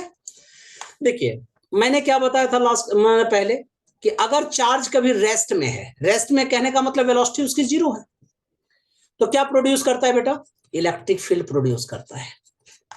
जब भी चार्ज रेस्ट में होते हैं तो क्या प्रोड्यूस करता है, इलेक्ट्रिक फील्ड प्रोड्यूस करता है। अगर किसी वायर में चार्ज फ्लो हो रहा है लेकिन वो v कांस्टेंट है, मतलब यूनिफॉर्म वेलोसिटी से फ्लो कर रहा है। v कांस्टेंट का मतलब क्या हो गया कि यूनिफॉर्म वेलोसिटी, यही ना, यूनिफॉर्म वेलोसिटी से है। तो जानते हो इलेक्ट्रिक फील्ड इसी डायरेक्शन में काम करेगा, उसकी डायरेक्शन इधर होगी, और मैग्नेटिक फील्ड इस तरह से होगी, परपेंडिकुलर होता है। इसलिए आप लोग पढ़ते होंगे बच्चे बचपन में कि जब किसी वायर में करंट पास होता है तो इलेक्ट्रिक फील्ड इसी डायरेक्शन में और मैग्नेटिक फील्ड इसके परपेंडिकुलर में होता है, पढ़ते होंगे आप। तो ये जो मैंने गोल गोल ऐसे जो बनाया वो क्या है पता है, मैग्नेटिक फील्ड है, उसको बी से डिनोट करते हैं। तो जब कभी चार्ज रेस्ट में होता है, वंस मोर, जब कोई चार्ज रेस्ट में होता है तो क्या प्रोड्यूस करता है बेटा, इलेक्ट्रिक फील्ड। जब चार्ज यूनिफॉर्म मोशन में होता है, ठीक है, कोई धक्का नहीं मार रहा है उसको, यूनिफॉर्म मोशन में है, तो इलेक्ट्रिक फील्ड उसी डायरेक्शन में और परपेंडिकुलर में उसका मैग्नेटिक फील्ड प्रोड्यूस होता है। लेकिन हाँ तुम कहोगे सर अगर किसी वायर में ऐसा है कि अगर उसको हम लोग धक्का मार रहे हैं, पुश कर रहे हैं, ड्रिफ्ट कर रहे हैं, मतलब करंट पास कर रहे हैं, मतलब एक्सीलरेशन है यहाँ पे, मान लो एक्सीलरेशन सर पॉजिटिव या नेगेटिव कुछ है, मतलब v कांस्टेंट अगर नहीं है तब क्या होगा। देखिए जब चार्ज को जब किसी वायर में हम लोग एक्सीलरेशन देते हैं तो इलेक्ट्रिक फील्ड इसी डायरेक्शन में प्रोड्यूस होता है जिस वायर में करंट पास हो रहा है, और उसके परपेंडिकुलर में क्या होता है बेटा, मैग्नेटिक फील्ड प्रोड्यूस होता है। और इलेक्ट्रिक फील्ड और मैग्नेटिक फील्ड के परपेंडिकुलर में, इन दोनों में देखो, अगर ये इलेक्ट्रिक फील्ड है और ये मैग्नेटिक फील्ड है, करो हाथ में ऐसे, पहले ऐसे करो, ये इलेक्ट्रिक फील्ड है, ये क्या है बेटा, मैग्नेटिक फील्ड, और इस दोनों पे जो परपेंडिकुलर होगा ऐसे, ये EMW होती है। कहने का मतलब क्या हुआ, electric field in this direction, magnetic field is in this direction, and in दोनों पर जो परपेंडिकुलर होता है वो क्या प्रोड्यूस होता है, इलेक्ट्रोमैग्नेटिक वेव्स। और हमारे मोबाइल में इसी वेव का यूज होता है और इसी की हेल्प से हम लोग एक जगह से दूसरी जगह बातें कर पाते हैं। तुम कहोगे सर मुझे दिखता कहां है, EMW नहीं दिखता, अलग बात है। अगर तुम बैटरी देखो, तुम्हारे मोबाइल में हमेशा बैटरी लगा होगा, बैटरी को तुम हटा दोगे तो क्या होगा कि वो चार्ज को धक्का नहीं मारेगा। जब धक्का नहीं मारेगा, पुश नहीं करेगा, एक्सीलरेशन नहीं देगा, फोर्स नहीं अप्लाई करेगा, तो क्या होगा, EMW प्रोड्यूस नहीं होगी, इसलिए आपका मोबाइल डेड हो जाएगा। जैसे आप चार्ज करते हैं तो बैटरी का काम क्या होता है, इलेक्ट्रिक फील्ड को सब सिर्फ धक्का मारना होता है बस, उसी से ईएमडब्ल्यू प्रोड्यूस होती है, और उस ईएमडब्ल्यू से हम लोग उस ईएमडब्ल्यू को कनेक्ट टावर वाले से कनेक्ट कर देते हैं, और हमारी एनर्जी एक जगह से दूसरी जगह, हमारा साउंड एक जगह से दूसरी जगह ईएमडब्ल्यू के फॉर्म में चला जाता है। कितना इंटरेस्टिंग है, यस और नो? तो मैं कंक्लूड कर रहा हूं बेटा कि जब भी कभी चार्ज कहीं रेस्ट में है, अगर ये चार्ज मान लो ये प्लस चार्ज है, ये कहीं रेस्ट में है, तो उसके चारों साइड में इलेक्ट्रिक फील्ड प्रोड्यूस होगा। चार्ज अगर यूनिफॉर्म मोशन में है, मतलब एक वायर में पास हो रहा है और यूनिफॉर्म मोशन है, तो उसी डायरेक्शन में इलेक्ट्रिक फील्ड और इसके परपेंडिकुलर में मैग्नेटिक फील्ड प्रोड्यूस होता है। लेकिन चार्ज जब धक्का मारा जा रहा है किसी वायर में, ड्रिफ्ट कर रहे हैं, ड्रिफ्ट कर रहे हैं मतलब करंट पास करा रहे हैं, करंट जो होता है वो ड्रिफ्टिंग होती है, इसमें धक्का मारा जाता है, तब हमारे घर में करंट आता है, ठीक है। तो जब करंट हम लोग पास हो रहा है, ड्रिफ्ट कर रहे हैं हम लोग, तो इलेक्ट्रिक फील्ड उसी डायरेक्शन में परपेंडिकुलर में मैग्नेटिक फील्ड, और इन दोनों पर परपेंडिकुलर जो है ये क्या होता है, ईएमडब्ल्यू होती है। तो टॉपिक का नाम क्या हो गया, एक्सेलरेटेड चार्ज रेडिएट्स एनर्जी। तुम कहोगे सर ये आपने थ्योरेटिकली बहुत अच्छा पढ़ा दिया, सर प्रूफ दीजिए। मैं बात नहीं मानूंगा, मैथमेटिकली प्रूफ करके दिखाइए कि कैसे वो ईएमडब्ल्यू प्रोड्यूस होता है। चलिए कर देते हैं। देखो बेटा, तुम यहाँ पे एक्सीलरेशन दे रहे हो, चार्ज को क्या कर रहे हो, एक्सीलरेशन दे रहे हैं, और ऑब्वियसली चार्ज का कुछ ना कुछ मास होगा, तो इसका मतलब है force is equal to mass into acceleration. Yes और नो? ऑब्वियसली यस यार, बोलो ना, खुश होके पढ़ो, खुश होके पढ़ो बेटा। तो फोर्स इज इक्वल टू क्या हो गया, मास इनटू एक्सीलरेशन। अब जब ये चार्ज एक डिस्टेंस ट्रेवल करता है, तो force into displacement is equal to क्या होता है, वर्क डन। और हमने क्लास 11th में पढ़ा है, work equal to change in kinetic energy. Kinetic energy जब चेंज होती है तो यहां क्या होगा, एनर्जी रिलीज होती है, और वही एनर्जी ही तो ईएमडब्ल्यू है। कहने का मतलब क्या हुआ कि जब भी कभी चार्ज को आप फोर्स लगाते हैं और वो डिस्टेंस ट्रेवल करता है, तो वर्क डन होता है, work done equal to change in kinetic energy. इसी को वर्क एनर्जी थ्योरम कहते हैं बेटा, ठीक है। और वही एनर्जी जो है वो ईएमडब्ल्यू के फॉर्म में रेडिएट करती है एनर्जी को। अब एक इंपॉर्टेंट प्रॉपर्टी बताता हूं चार्ज का, charge resides on the outer surface of a conductor. इसको याद रखने का तरीका भी बता दे रहा हूं। जब भी तुम पाप करोगे, तुम्हारे पाप डेफिनेटली निकल के आएंगे, इसलिए कोशिश करो पाप नहीं करना है, कम करना है। अब एक और एग्जांपल सुन लीजिए। सपोज किसी तालाब के अंदर घुस के जाके लेटरिन कर दो, सारा लेटरिन क्या होगा, ऊपर चला आएगा। कहने का मतलब पाप हमेशा सरफेस पे चला आता है, लेटरिन हमेशा ऊपर चला आता है। थोड़ा चीप सा एग्जांपल है लेकिन चलेगा, ठीक है। इसी तरह से अगर कोई कंडक्टिंग बॉडी है, ठीक है, अगर ये कोई कंडक्टिंग बॉडी आपने इस तरह से रखा है, और चार्ज अगर तुमने यहां पे रख दिया ना, तो ये सारा चार्ज क्या होगा पता है, सरफेस पे चला आएगा। चार्ज कभी भी इनसाइड में प्रेजेंट नहीं होता है, ठीक है। तो charge resides on the outer surface of a conductor. कहने का मतलब क्या है कि कंडक्टर में चार्ज डेंसिटी भी यूनिफॉर्म नहीं होती। देखो यहां पे डेंसिटी चार्ज है ही नहीं, और यहां पे सबसे ज्यादा है, तो हम लोग क्या लिखेंगे, charge density, charge density is not uniform, is not uniform. किसके लिए, कंडक्टर की बात कर रहा हूं, इंसुलेटर की बात नहीं कर रहा हूं। कंडक्टर में टोटल चार्ज हमेशा सरफेस पे आ जाता है, charge density is not uniform. Clear? New topic, earthing. ये बहुत इंटरेस्टिंग है, बहुत कंट्रोवर्शियल टॉपिक है ये, ठीक है, फिजिक्स का कंट्रोवर्शियल टॉपिक है ये। बचपन में आप लोग पढ़ते आ रहे होंगे बचपन से ही, कि जब अर्थिंग करते हैं, तो अगर ये बॉडी है, इसको अगर अर्थिंग किया, ठीक है, तो ये अर्थिंग क्या होता है, ये इलेक्ट्रॉन मान लो है, तो ये इलेक्ट्रॉन अर्थ में चला गया, तो जिसके कारण कि ये माना ये बॉडी जो है हमारा सेफ रह गया। इस प्रोसेस को अर्थिंग कहते हैं, यही आप लोगों ने पढ़ा होगा अभी तक, ठीक है। कि जब भी अगर कोई बॉडी मान लो चार्ज है, हम लोग हर डिवाइस का अर्थिंग करते हैं। क्यों करते हैं ऐसा, कि जब एक्स्ट्रा चार्ज मान लो डेवलप हो गया, तो वो चार्ज वायर से होकर हमारे घर से चला जाता है और हम लोग सेफ हो जाते हैं। वॉशिंग मशीन को अर्थिंग करते हैं, इसके बाद करंट भी हो रहा था वो अर्थिंग करते हैं, लैपटॉप को अर्थिंग किया जाता है, आप लोगों को पता होगा। लेकिन मैं इसमें कंट्रोवर्शियल क्या है वो मैं बताता हूं। अगर सपोज करो कहीं पे पॉजिटिव चार्ज है, ठीक है, ये बॉडी पॉजिटिव चार्ज है, इसको मैंने अर्थिंग किया। कुछ बुक में देखा होगा लिखा रहता है कि all charge go inside the earth due to the body is neutral, this process is called earthing.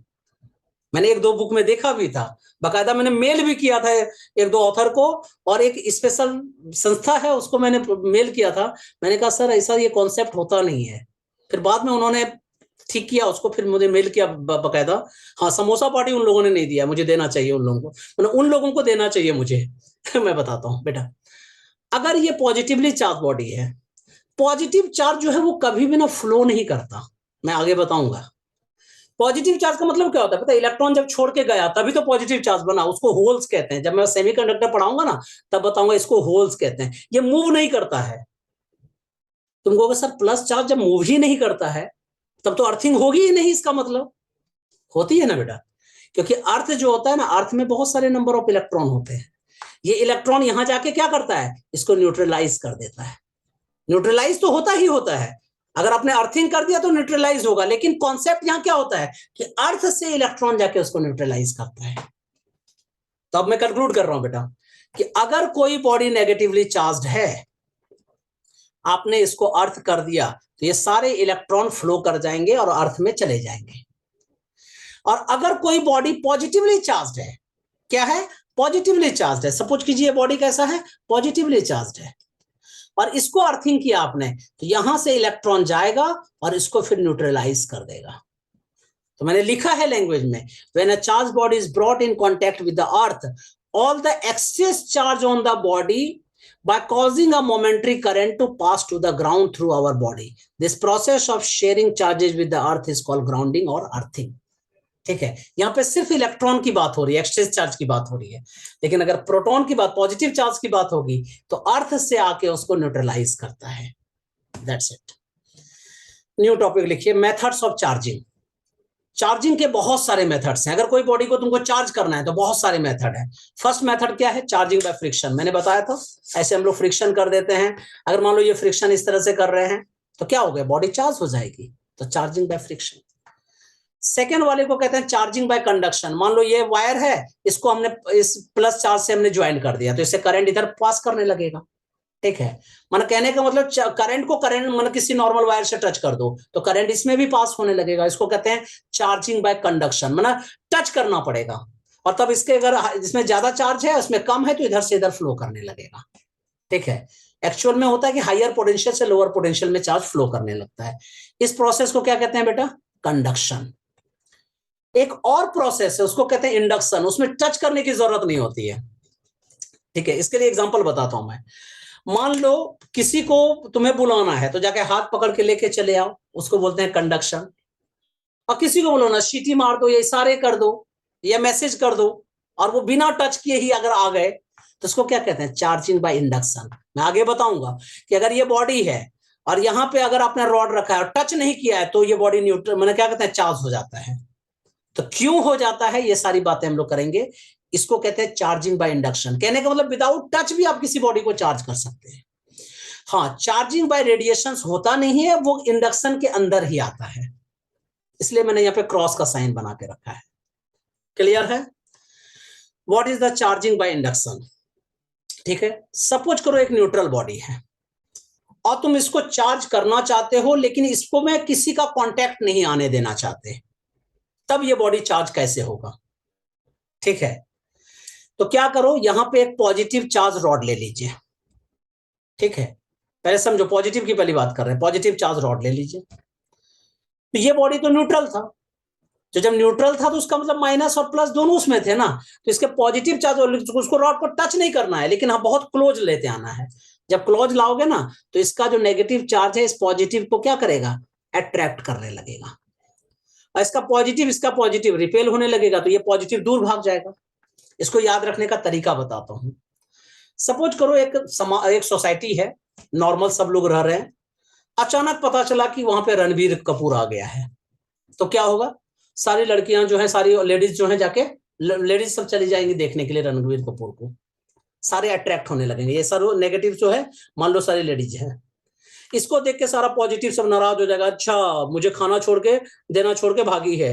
ठीक है, सारे वो उससे रणबीर कपूर से नफरत करने लगेंगे, ऐसा समझो, एग्जांपल देखो। ठीक है, तो कहने का मतलब पॉजिटिव चार्ज इधर सेपरेट हो गया, नेगेटिव चार्ज इधर हो गया। इस प्रोसेस को पोलैरिटी कहते हैं, मैं आगे बताऊंगा। ठीक है, अब अगर सपोज करो ये नेगेटिव चार्ज है तो ये पॉजिटिव चार्ज सब सोच रहे हैं यार रणबीर कपूर को देखने क्या जाना मुझे, ठीक है, चलो हम लोग सब मिलके एक ग्राउंडिंग कर लेते हैं, कहीं चले जाते हैं।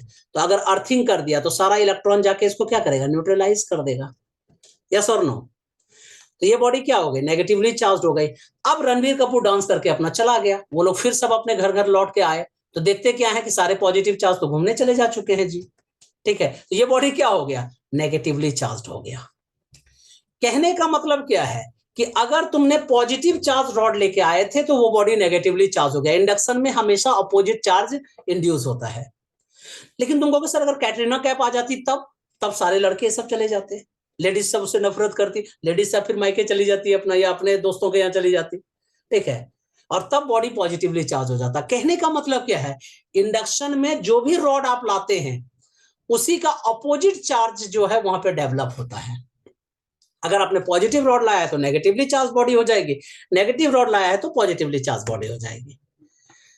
अगर तुम कहोगे सर दो मेटल स्फीयर्स है, suppose they are the two metal spheres, ठीक है, अब मैं इसका इंडक्शन करना चाहता हूं तब क्या होगा।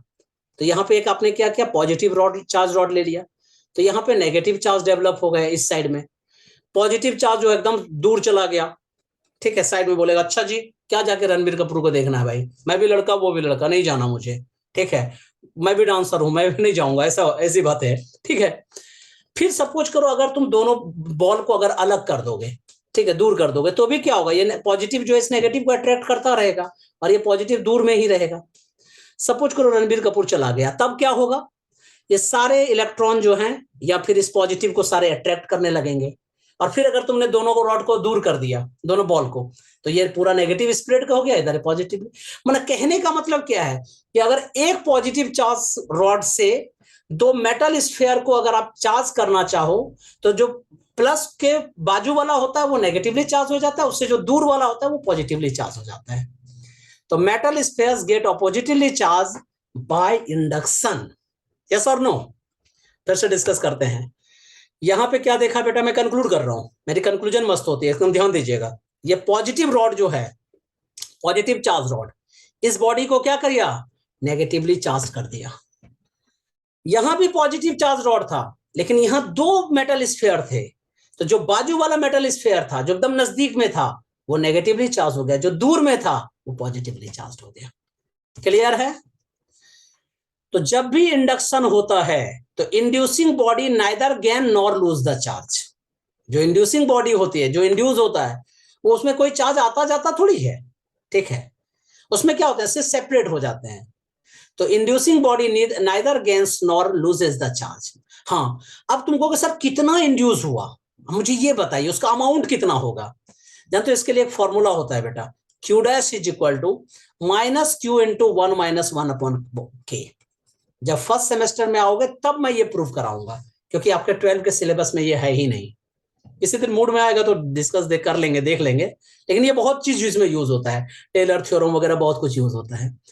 सो you know Q dash is equal to, किसी बॉडी में जब चार्ज होगा, मान लो ये क्यू चार्ज, ये रॉड में अगर क्यू चार्ज था, ठीक है, क्या था, क्यू चार्ज, और ये मेटल स्फीयर में मुझे पता करना है कि इसने किसमें कितना इंड्यूस हुआ, तो इसकी वैल्यू क्या होगी, minus Q into one minus one upon के। तुम कहोगे सर क्यू तो जो चार्ज था वो तो ठीक है, ये के क्या है, के को कहते हैं डाई इलेक्ट्रिक कॉन्स्टेंट। क्या कहते हैं बेटा, डाई इलेक्ट्रिक कॉन्स्टेंट।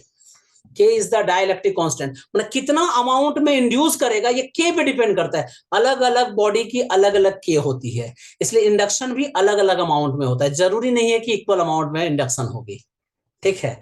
तो Q dash is equal to minus Q into one minus one upon K. Now example number 2, two identical metallic spheres of exactly equal masses. देखो क्वेश्चन को ना जब भी पढ़ो बेटा तो उसको कन्फिगर करो।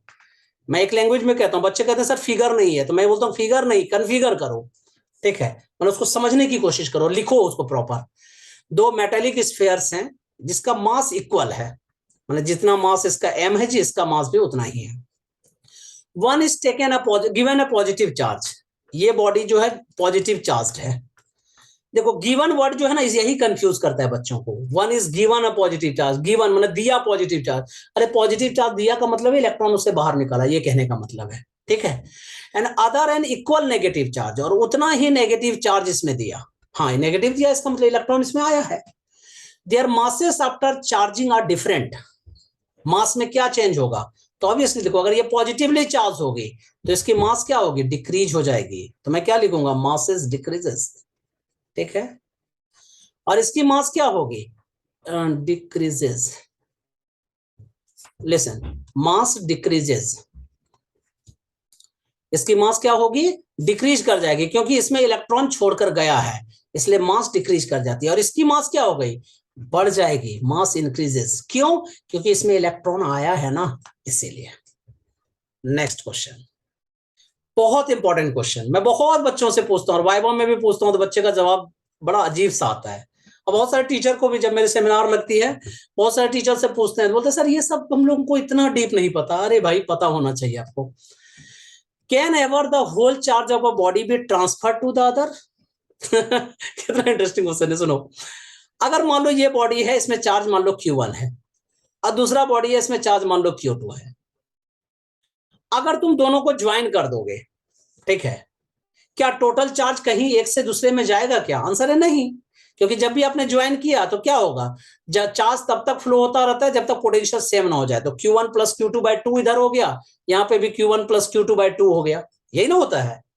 अगर मान लो किसी के पास 50 रुपया है, तुम्हारे पास 10 रुपए है, और मान लो दोनों मिल गए, तो 50 + 10 60 हो गया, आधा आधा कर लिए, यही होता है जनरली, ठीक है।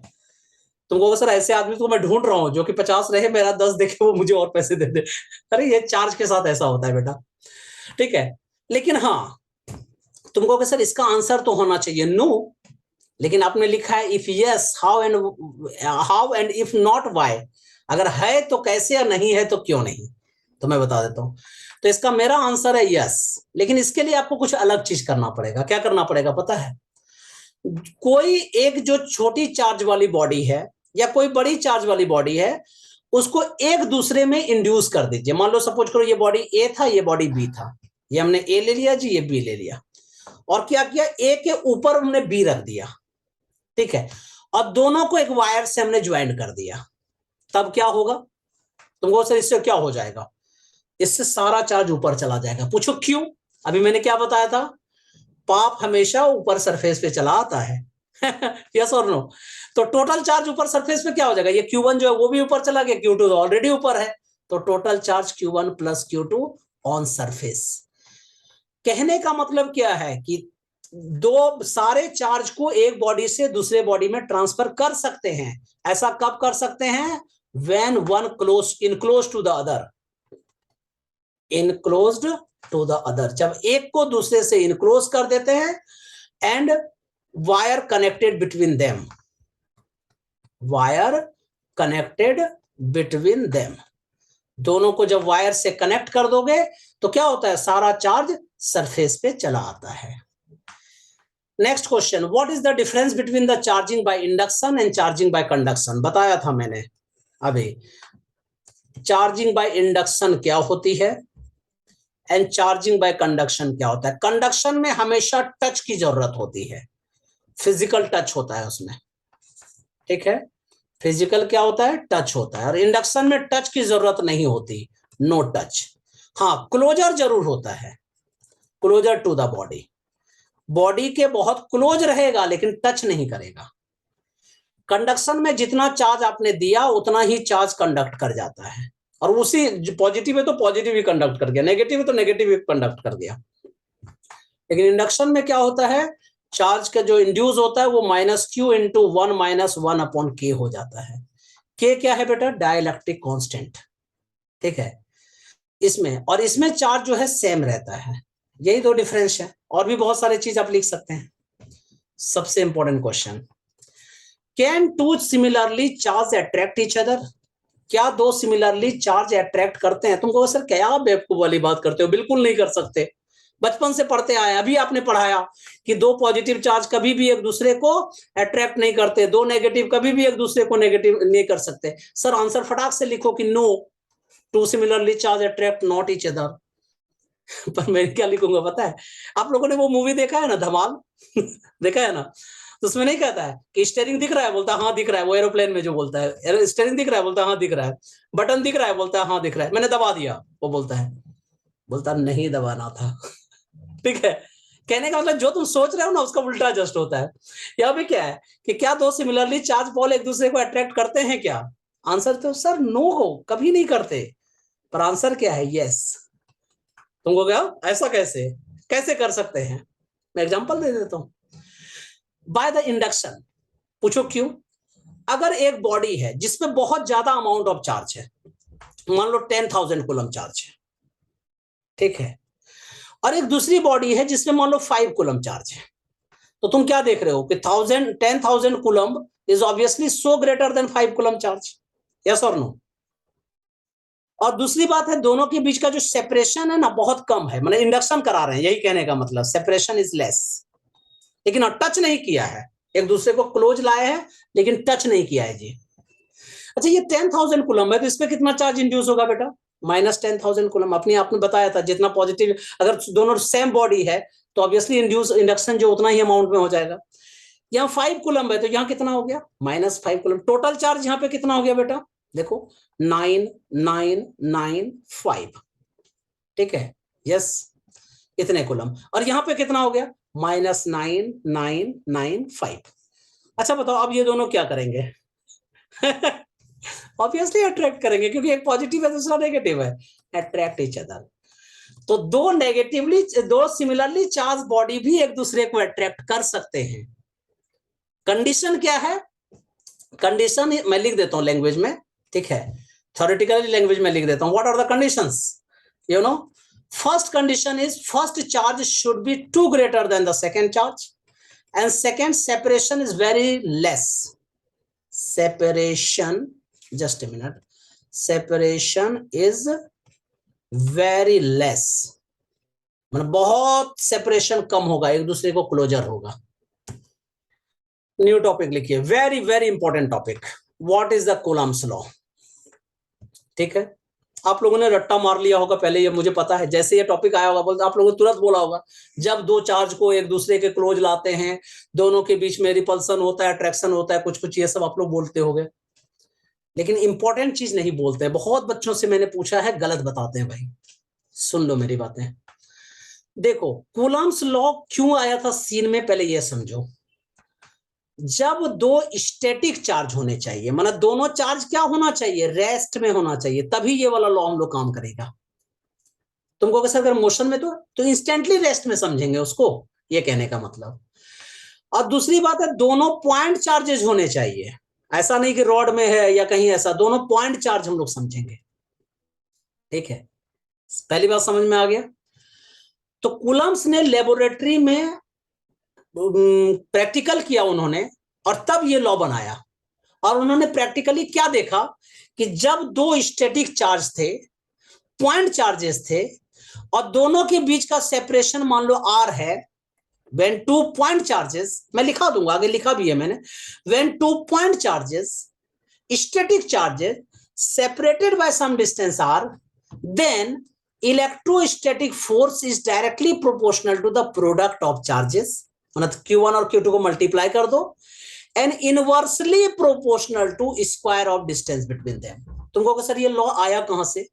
कूलम्स ने लेबोरेटरी में प्रैक्टिकल करके देखा, जो रिजल्ट आया वो आपके सामने उन्होंने दे दिया, उसी को उन्होंने कूलम्स लॉ कहा। ठीक है, मैं फिर से कर रहा हूं, once more, when two static point charges separated by some distance, force is directly proportional to the product of charges and inversely proportional to the square of distance between them। तुम कहोगे तब सर क्या करोगे अब? तो मैं combine करूंगा, on combining, तो क्या हो जाएगा बेटा? F is directly proportional to the Q1 into Q2 upon R square. Clear है? जब प्रोपोर्शनलिटी हटाते हैं तो कांस्टेंट डालना पड़ता है, आपको पता होगा, क्लास 11, 10, 9 सब में पढ़ा होगा आपने। उस कांस्टेंट को K कहते हैं, स्मॉल k, और स्मॉल k को ही कूलम्स कांस्टेंट कहा जाता है। ये कैपिटल नहीं है बेटा, स्मॉल k है, ध्यान रखना है, ये कूलम्स कांस्टेंट इसको कहते हैं। समझ में आ गई बातें? अब ये कूलम्ब्स कांस्टेंट के किस पर डिपेंड करता है पता है? के डिपेंड करता है सिस्टम ऑफ यूनिट्स पे। तुमको सर ये क्या बता रहे हो आप? मैं सारा प्रूव कराऊंगा बेटा, क्योंकि विदाउट प्रूफ हम लोग किसी की बातें नहीं सुनेंगे, नहीं मानेंगे। के depends on system of units and, और किस पे डिपेंड करता है? And depends on the medium. ठीक है, सिस्टम ऑफ यूनिट्स पे डिपेंड करता है और मीडियम पे डिपेंड करता है। तो मैं थोड़ा सा बता देता हूं। क्लास 11th में आपने पढ़ा था there are 4 system of unit, CGS system, FPS system, MKS system and SI. CGS में क्या हो गया? Centimetre gram second system. FPS क्या हो गया बेटा? Foot pound second system. MKS क्या हो गया? Metre kilogram second system. और एसआई तो पता है, सिस्टम ऑफ इंटरनेशनल यूनिट्स। तो के डिपेंड किस पर करता है? सिस्टम ऑफ यूनिट्स पे डिपेंड करता है। ठीक है, तुम कहोगे सर अगर मैं एसआई ले लूं, सिस्टम ऑफ इंटरनेशनल यूनिट ले लूं, तब क्या होगा? ठीक है, तब जानते हो के की वैल्यू होगी 1/4 पाई एप्सिलॉन। तुमको सर ये नया नया चीज क्या क्या आ रहा है, सब डिस्क्राइब करूंगा बेटा। के की वैल्यू क्या होती है? 1/4 पाई एप्सिलॉन होती है। इसको एप्सिलॉन बोलते हैं। देखो लैंग्वेज में क्या बोलते हैं इसको? एप्सिलॉन, ऐसे प्रोनाउंस होता है ये। और इसका मतलब क्या होता है? इसको कहते हैं परमिटिविटी। परमिटिविटी माना ये एक तरह का चौकीदार होता है जो किसी भी इलेक्ट्रिक फील्ड लाइंस को परमिट करता है कि इसको जाने देना है कि नहीं जाने देना है। ये सिस्टम, वो क्या कहते हैं, इस पे मीडियम पे डिपेंड करता है ना, मटेरियल पे डिपेंड करता है। तो ये एक तरह का चौकीदार होता है। जैसे आप लोगों ने देखा होगा 2 तरह के चौकीदार होते हैं, एक सोसाइटी का चौकीदार होता है और एक घर का चौकीदार होता है ना। सोसाइटी का चौकीदार क्या करता है? सबको सोसाइटी में नहीं आने देता है। घर का चौकीदार क्या होता है कि वो अपनी मर्जी, मतलब घर में जो घर का मेंबर है या घर के जानने वाले हैं उसी को सिर्फ आने देता है, सबको नहीं आने देता है ना। तो उसी तरह से परमिटिविटी जो होता है वो क्या होता है? It is the property of material which permit the electric field lines pass or not. मतलब किसी जगह से इलेक्ट्रिक फील्ड लाइंस पास होगा या नहीं होगा वो यही डिसाइड करता है। और ये 2 तरह के होते हैं। एक को कहते हैं बेटा एब्सोल्यूट परमिटिविटी, मतलब कहने का मतलब सोसाइटी का चौकीदार, जिसको एप्सिलॉन नॉट बोलते हैं। और सेकंड वाले को कहते हैं रिलेटिव परमिटिविटी, ये घर का चौकीदार। ठीक है, तो कहने का मतलब क्या हो गया? एप्सिलॉन का 2 फॉर्मूला क्या हो गया? Epsilon naught into epsilon R. और ये 2 तरह के होते हैं, एक को एप्सिलॉन नॉट, दूसरे को एप्सिलॉन आर। और एप्सिलॉन नॉट की वैल्यू क्या होती है? 8.85 इंटू 10⁻12। ये सब जगह के लिए होता है, वैक्यूम के लिए भी होता है। 10⁻12 न्यूटन स्क्वायर मीटर पर कूलम स्क्वायर। ठीक है, मैं यूनिट आगे लिख दूंगा। ठीक है, तो अब के का फॉर्मूला क्या हो गया? 1/4 pi epsilon naught into epsilon R. ठीक है, अब फॉर्मूला फोर्स का क्या हो गया? F is equal to 1/4 pi epsilon naught into epsilon r into Q1 into Q2 upon are square. Yes और नो? ये कब है? जब SI है तब। ठीक है, अब अगर तुम कहोगे सर मीडियम अगर एयर हो तब एप्सिलॉन आर की वैल्यू क्या होती है? ये होती है 1.00003, मतलब अप्रोक्सीमेटली हम लोग 1 ले लेते हैं। एक्चुअल में ये वैक्यूम की वैल्यू होती है। वैक्यूम में एप्सिलॉन आर, जिसको डाइलेक्ट्रिक कांस्टेंट कहते थे ना, के कहते थे ना, वही एक्चुअल में एप्सिलॉन आर होता है। उसकी वैल्यू कितनी होती है बेटा? 1 होती है। तो अब फॉर्मूला क्या हो गया? F is equal to 1/4 pi epsilon naught into Q1 into Q2 upon are square. ऐसा कब होता है? जब सिस्टम SI रहे और एयर रहे। तुमको सर अगर एयर नहीं है, वाटर है, तब वाटर का जो एप्सिलॉन आर होती है वो 81 होता है। ठीक है, डायरेक्ट एब्सोल्यूट रिलेटिव परमिटिविटी की वैल्यू जो है 81 होती है। तो यहाँ पे 81 से डिवाइड कर देना, इसको आंसर आ जाएगा। क्लियर है? ये सारा ना आप लोग पहले उसको पॉज करके लिख लो, फिर आगे बढ़ना बेटा, क्योंकि जब भी न्यूमेरिकल कीजिएगा, थ्योरेटिकल पार्ट के ये मैथमेटिकल पार्ट करोगे तो आगे सिर्फ देखते देखते नहीं बढ़ना है। ठीक है, पहले रोक के लिख लो फिर आगे बढ़ना है। अब जब सबकी वैल्यू सब्स्टिट्यूट कर दोगे, 4 की वैल्यू, पाई की वैल्यू, एप्सिलॉन नॉट की वैल्यू, तब जानते हो एफ का वैल्यू कितना आएगा मालूम है? 9 into 10⁹ Q1 Q2 upon are square. कहने का मतलब क्या हुआ? ऐसा SI और एयर रहेगा तब ऐसा होगा। तो मैं प्रॉपर फॉर्मूला लिख रहा हूं। F इज इक्वल टू क्या हो गया? Small K Q1 Q2 upon R square, yes और no? 1/4 pi epsilon naught epsilon R Q1 Q2 upon R square, yes और नो? बट ऐसा कब है? जब SI था तब। जब एयर था तब क्या लिखेंगे हम लोग? 1/4 pi epsilon not Q1 Q2 upon R square. जब कब था? एयर था तब। एयर या वैक्यूम जो भी बोलो। और अदरवाइज फिर क्या लिखेंगे? 9 × 10⁹ Q1 Q2 upon R square. Clear है? ये ऐसा तभी है जब एयर भी है, SI भी है, तब की बात है, तब ये फॉर्मूला हो गया। तुम कहोगे सर अगर CGS सिस्टम होता तब क्या करते पता है? चार्ज का जो यूनिट होता है वो स्टेट कूलम होता। क्या होता? State coulomb. ठीक है। और डिस्टेंस जो होता वो किस में होता? सेंटीमीटर में होता। तब फॉर्मूला क्या होता पता है? F = Q1 Q2 upon R square. कहने का मतलब क्या है? वहां पे स्मॉल k की वैल्यू 1 होती, मतलब कूलम्स कांस्टेंट की वैल्यू क्या होती? वहां पे 1 होती। तो मैं फिर से रिपीट कर रहा हूं, जब SI है तब F = 1/4 pi epsilon naught epsilon R Q1 Q2 upon R square. जब CGS यूनिट है तब F = Q1 Q2 upon R square. That's it. ये सारी बातें मैंने लिख दिया है, इसको घर में पढ़ लीजिएगा, लर्न कर लीजिएगा कि जब 2 point charges are separated by some distance, electrostatic force are directly proportional to the product of charges, inversely proportional to the square of distance between them. और ये सारी बातें मैंने लिख दी हैं। एक चीज और, कूलम्स लॉ जो होता है वो हमेशा स्ट्रेट वे में काम करता है, लाइन ज्वाइनिंग द चार्जेस पे काम करता है, मतलब टेढ़ा मेढ़ा पे काम नहीं करता है। अगर मान लो ये चार्ज यहाँ पे है, ये है, और मान लो ऐसे ट्रेवल भी किया है तो भी उससे नहीं डिपेंड करता, वो डायरेक्ट स्ट्रेट लाइन पे डिपेंड करता है। Coulomb's force is always along the line joining the charges. Coulomb's force is attractive if charges are unlike and repulsive if it is like. Clear? Question करते हैं।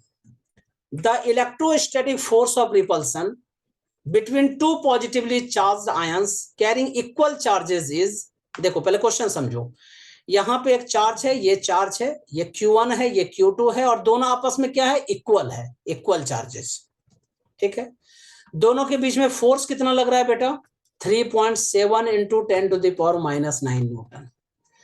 Distance कितना है दोनों के बीच में? तो 5 एंगस्ट्रम, माना R = 5 एंगस्ट्रम। क्वेश्चन है how many electrons are missing from each ion, मतलब नंबर ऑफ इलेक्ट्रॉन्स क्या होगा वो निकालना है। तो पहले देखो फॉर्मूला F = क्या होता है? 1/4 pi epsilon not Q1 Q2 upon R square. इसी को हम लोग क्या लिख सकते हैं? 9 × 10⁹ इंटू Q स्क्वायर, क्योंकि Q1 भी Q है, Q2 भी Q है, तो Q square upon R square. सबकी वैल्यू सब्स्टिट्यूट कर दीजिए। 3.7 × 10⁻⁹ newton is equal to 9 × 10⁹ into Q square upon, देखो 5 एंगस्ट्रम, इसका मतलब 5 × 10⁻10 मीटर, क्योंकि 1 एंगस्ट्रम 10⁻10 मीटर के इक्वल होता है बेटा। तो 5 × 10⁻10 का whole square.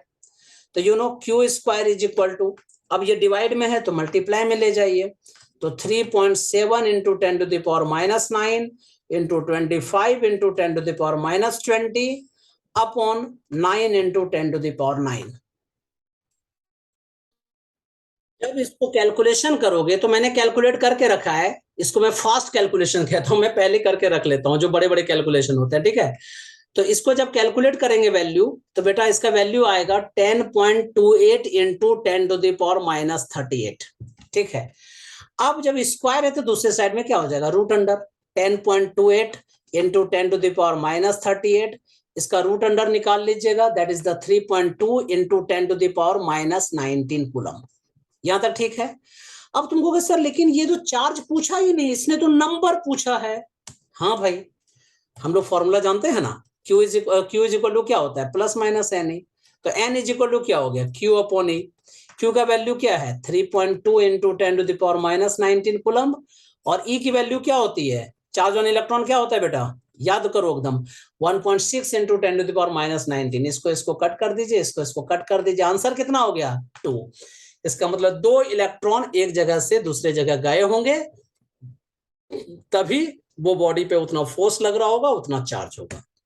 Next question, find out the electrostatic force between 2 point charges placed in air each of 1 coulomb, मतलब Q1 भी और Q2 भी दोनों आपस में इक्वल है और 1 कूलम है, और सेपरेशन कितना है दोनों के बीच में 1 मीटर। कहता है बता फोर्स बताइए। बहुत इजी है। F इक्वल टू क्या फॉर्मूला होता है, 9 इंटू 10⁹। क्यों? क्योंकि एयर में है। Q1 की वैल्यू 1 कूलम, Q2 की वैल्यू 1 कूलम, डिस्टेंस की वैल्यू 1, तो 1 स्क्वायर कर दीजिए। फॉर्मूला में लिख देता हूं, फॉर्मूला भूलना नहीं। F इक्वल टू क्या फॉर्मूला होता है, 9 into 10⁹ Q1 Q2 upon R square Newton. ये न्यूटन यूनिट होता है, आपको पता ही है। तो आंसर क्या हो जाएगा, 9 इंटू 10⁹ न्यूटन आंसर। कहने का मतलब क्या है, अगर यहाँ पे 1 कूलम चार्ज है, 1 कूलम चार्ज है, दोनों के बीच का सेपरेशन 1 मीटर है, तो फोर्स इतना लगेगा, 9 इंटू 10⁹ न्यूटन। बहुत बड़ा फोर्स है, लेकिन लगेगा। ये बहुत ही इंपॉर्टेंट और लास्ट क्वेश्चन मैं इस लेक्चर का बता रहा हूं। ठीक है, आप लोगों ने बहुत पेशेंस रखा है। ठीक है, और बेटा देखो फिजिक्स टफ होता ही है। ठीक है, और इसमें टाइम देना पड़ेगा। मैं आप लोगों की मैं फिर से बताता हूं, मंडे वेंसडे फ्राइडे क्लास होगी। मैं टाइमिंग अभी आगे डिस्कस कर लूंगा, मैं अभी बता दूंगा। उस टाइम पे आप लोग लाइव आ जाइएगा, सारी क्लासेस आप लोगों की होंगी, या तो मैं आके लूंगा या अदरवाइज मैं उसी टाइम पे अपलोड कर दूंगा, उस समय में आप लोगों का आता चला जाएगा। हाँ, अगर आप लोग चाहें कि सर ऐसा है कि हम होमवर्क भी करना चाहते हैं और आप बदले में आपको भेजना भी चाहते हैं, ठीक है, तो इसी उसमें एक नंबर दिया हुआ है, उसको आप लोग उसमें कॉल उल मत करना बेटा, क्योंकि कॉल ज्यादा मतलब ये करोगे तो बहुत परेशान हो जाएगा वो लड़का। ठीक है, तो उसमें आप क्या कर सकते हैं, उसमें भेज दीजिएगा, हम लोग इससे देखते भी रहेंगे कि आप लोग कितना अच्छा कर रहे हैं, कितना खराब कर रहे हैं। ठीक है, और जहां मुझे कुछ लगेगा कि दिक्कत है तो मैं फिर और इंप्रूव करता रहूंगा। ठीक है, चलिए। A particle of mass m carrying charge q1 is revolving around a fixed charge minus q2। ठीक है, फिर से समझना question once more. A particle of mass m carrying charge q1 is revolving around a fixed charge minus q2 in circular path। देखो यहां पे बेटा minus q2 charge है और इसके चारों साइड में q1 रोटेट कर रहा है। अरे भाई पता ही है, मान लो सपोज को कैटरीना कैफ आ गई, देखना ना उसके चारों साइड में मोहल्ले में लोग सब घूमने लगेंगे, ऑब्वियसली घूमेंगे ना। तो सपोज ये नेगेटिव चार्ज है, पॉजिटिव चार्ज क्या होगा, रिवॉल्व करने लगा। इसकी रेडियस क्या है जी, आर रेडियस है। Calculate the period of revolution, मतलब टाइम पीरियड हमें निकालना है, और स्पीड भी निकालना है कि किस स्पीड से रोटेट कर रहे हैं, घूम रहे हैं वो। ये क्वेश्चन रिवॉल्व कर रहे हैं, ये बोलना सही रहेगा। पहली बात देखो, लॉजिक सिखाता हूं मैं अपने विलेज की बात बता रहा हूं। मैं झारखंड का दुमका का रहने वाला हूं। ठीक है, आप लोगों को पता होगा, वहां पे एक विलेज है जहां से मैंने 8th 9th और 10th पढ़ाई किया था। ठीक है, सरैया हाट हाई स्कूल एक जगह है, वहां से मैंने पढ़ाई की थी अपनी। और जानते हो हम लोगों की वहां पे क्या होता था विलेज में, कि जब शाम का टाइम होता था ना, तो हम लोग जाके मंदिर में बैठते थे, सारे लोग आए, और वहां बहुत बड़ी बड़ी बातें होती है, इंडियन पॉलिटिक्स की बातें होती है, सोसाइटी की बातें होती है, दूसरे देश की बातें, तो मतलब सब जगह की बातें होती है, एजुकेशन पॉलिटिक्स सब तरह की बातें होती है, मेडिकल साइंस सब की बातें होती है, और ये बहुत अच्छा भी होता है, बहुत हेल्दी डिस्कशन होता है। ठीक है, तो वहां पे एक झूपर भैया थे, मैं इसकी स्टोरी बताता हूँ। मैं जस्ट 8th क्लास पास किया था, मैं 9th में आया था, मुझे याद है। तो वहां कुछ बच्चे क्या होते हैं ना, दौड़ते नहीं थे, चक्कर लगा रहे थे आपस में, तो वो जब चक्कर लगा रहे थे ना, तो झुपर भैया अचानक जो है, वो झुपर भैया मेरे बहुत फेमस है वो। ठीक है, उनके बारे में मेरा हर स्टूडेंट जानता है। ठीक है, तो यहाँ तक कि मैंने उनका फोटो भी दिखाया था बहुत बच्चों को। तो झुपर भैया अचानक एक दिन बोले, ठीक है, कि ये बच्चे सब क्या कर रहे हैं। ठीक है, मैंने कहा घूम रहे हैं ये लोग। अच्छा ये लोग गोल गोल क्यों घूम रहे हैं। ठीक है, नॉर्मली बात थी, लेकिन होता है ना वहां पे सबको चौके पे छक्का डालना होता है। तो मैंने भी पढ़ा हुआ था, तुरंत तुरंत मैंने कहा मैं भी सुना देता हूं भाई। मैंने कहा इसलिए वो सर्कल पे मूव कर रहे हैं ना, क्योंकि centripetal force is equal to centrifugal force है।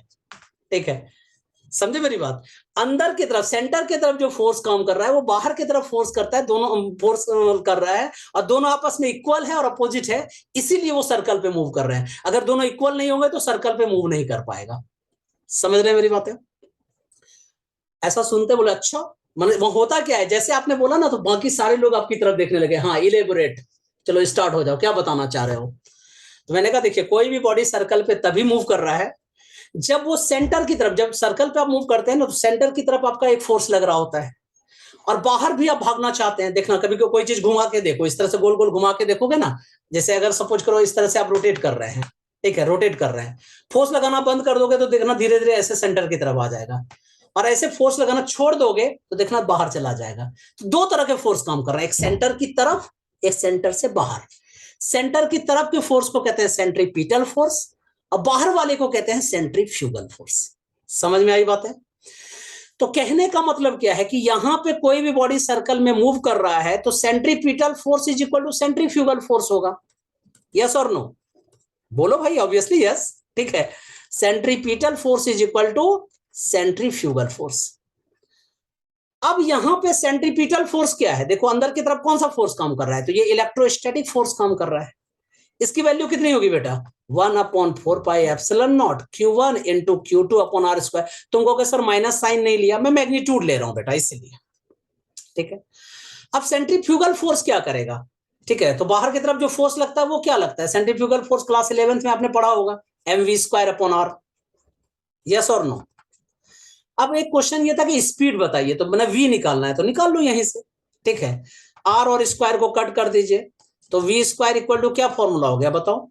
Q1 Q2 upon 4πε0 m into R, क्योंकि a r और स्क्वायर कैंसिल हो गया, तो v इक्वल टू क्या हो गया जी? Under root Q1 Q2 upon 4πε0 mr। This is the velocity. Yes और नो? वेलोसिटी या स्पीड जो भी कहते हैं, यहां पे मैग्नीट्यूड की बात कर रहे हैं तो स्पीड है ये। अब तुमको सर टाइम पीरियड बताइए, अगर तुम इसको वेलोसिटी को भी टाइम निकालने लगोगे बड़ा लेंथी नहीं हो जाएगा?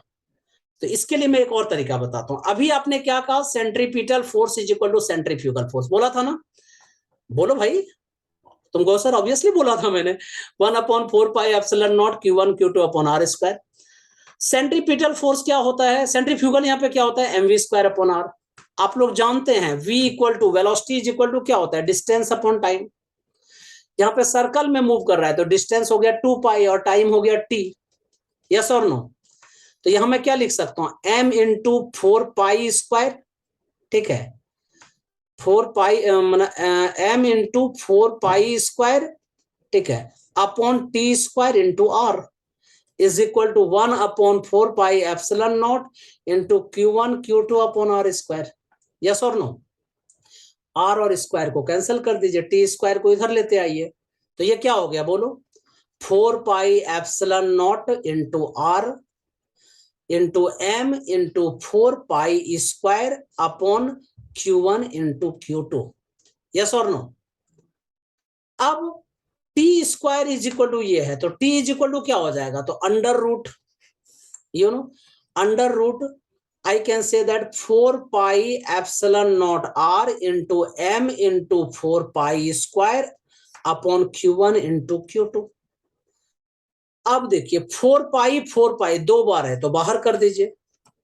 ठीक है, और यहां r है और यहां भी r² है। Just a minute, sorry. अब ये देखो, ये हमारे पास क्या है? r है और ये है r², तो r³ हो गया ना? ठीक है, so r² into r become r³, you know, r³। अब r³ है तो इसको r² इंटू आर लिख सकते हैं, तो r² के लिए बाहर r कर दीजिए, तो 4πr अंडर रूट, यहां क्या बचा? स्क्वायर था तो πε0 m into R upon Q1 into Q2। Clear? So you can say that time period t is here, लिख लीजिएगा अच्छे से, time period t is equal to 4πr into under root πε0 mr Q1 into Q2। So now this lecture is finish. Coming class में हम लोग discuss करते हैं। देखिए मम्मी सब जब सीरियल वगैरह देखती होंगी तो उसमें आता होगा प्रीव्यू, माने क्या होगा कल। तो कहने का मतलब है कल नहीं, परसों जो क्लास होगी उसमें हम लोग क्या पढ़ेंगे, तब तक आप ये सारा फिनिश करके रखना बेटा। ठीक है, क्या पढ़ेंगे कि Coulomb's law in vector form क्या होता है, डाइलेक्ट्रिक कांस्टेंट किसको कहते हैं, जो अभी हम लोग बोल रहे थे कि कैपिटल के क्या होता है, या उसी को रिलेटिव इलेक्ट्रिकल परमिटिविटी क्या है, ये सब सारी बातें जानेंगे। फिर इक्विलिब्रियम क्या होता है, ये सब सारी बातें हम लोग कमिंग क्लास में सीखेंगे। ठीक है, तो अब 11th के लिए तो अभी क्लास नहीं मैं स्टार्ट कर रहा हूं। ठीक है, क्योंकि बहुत इंगेज्ड हूं बेटा मैं। बहुत जल्दी टाइम निकालूंगा, इसीलिए मैंने लिखा है, देखिए फिजिक्स के लिए मैंने लिखा है कमिंग सून, और इसके लिए डेज वगैरह लिखा है मैंने कमिंग सून, और मैथ्स के लिए भी लिखा है, ठीक है। पर कोशिश कर रहा हूं कि इसको फिजिक्स का भी मैं 11th फिजिक्स का भी निकालूं, ठीक है, जेई लेवल का, और 12 का भी इसी तरह से, ठीक है। अभी आप लोगों की रेगुलर क्लास होगी, मना MWF, regular means MWF, Monday Wednesday Friday, मना एक दिन छोड़ छोड़ के, ठीक है। 4:30 PM से क्लास होगी, कोशिश कीजिएगा 4:30 ही क्लास लें, ठीक है। अगर लेट हो जाओगे तो रिकॉर्डेड रहेगा उसमें, तो उसको लेट आप लोग देख के फिर मुझे कोशिश करना सेंड कर दो मुझे, और 1 वीक या 2 वीक के बाद फिर हम लोग मैथमेटिक्स भी स्टार्ट करेंगे 7:30 PM से ETS, ट्यूसडे थर्सडे सैटरडे, ठीक है। ये अभी मेरा टारगेट है। ये जो अभी क्लासेस चल रही हैं ये जेई के लिए है, और 12 के बच्चे जो 12 का पढ़ रहे हैं वो स्कूल में पेपर देना चाहते हैं, तो इसमें जेई प्लस 12 दोनों कवर होगा। तुम कहोगे सर क्या नीट के बच्चे इसमें देख सकते हैं इसको? जी हाँ, नीट का भी देख सकते हो बेटा, अभी कुछ दिन तक, जब नीट का मैं दूसरा बैच स्टार्ट कर दूंगा तो फिर नीट की भी इसी तरह से क्लासेस होते रहेंगे। तो कहने का मतलब है ये सारे क्लासेस कौन बच्चे अटेंड कर सकते हैं? जो बच्चे क्लास 12 में हैं, या जो बच्चे 10th में हैं और वो जेई की प्रिपरेशन अभी से करना चाह रहे हैं, तो उसके लिए फाउंडेशन कोर्स का ये काम करेगा। इसके बाद जो बच्चे नीट की तैयारी कर रहे हैं वो इसको ज्वाइन कर सकते हैं, ठीक है। ICSE के बच्चे भी कर सकते हैं, IGCSE का भी ये सब सारा सिलेबस में है। तो जो जो सिलेबस कंटेंट आप लोगों का है वो सारा देख सकते हैं, मैं डिटेल में करा रहा हूं। मेरा मेन टारगेट है कि आप लोगों का फाउंडेशन पहले दिया जाए, मतलब थ्योरी पूरा अच्छा से कराया जाए विद न्यूमेरिकल, ठीक है, सारा डिटेल आप लोगों को कराया जाएगा। Till then bye, as well as best of luck.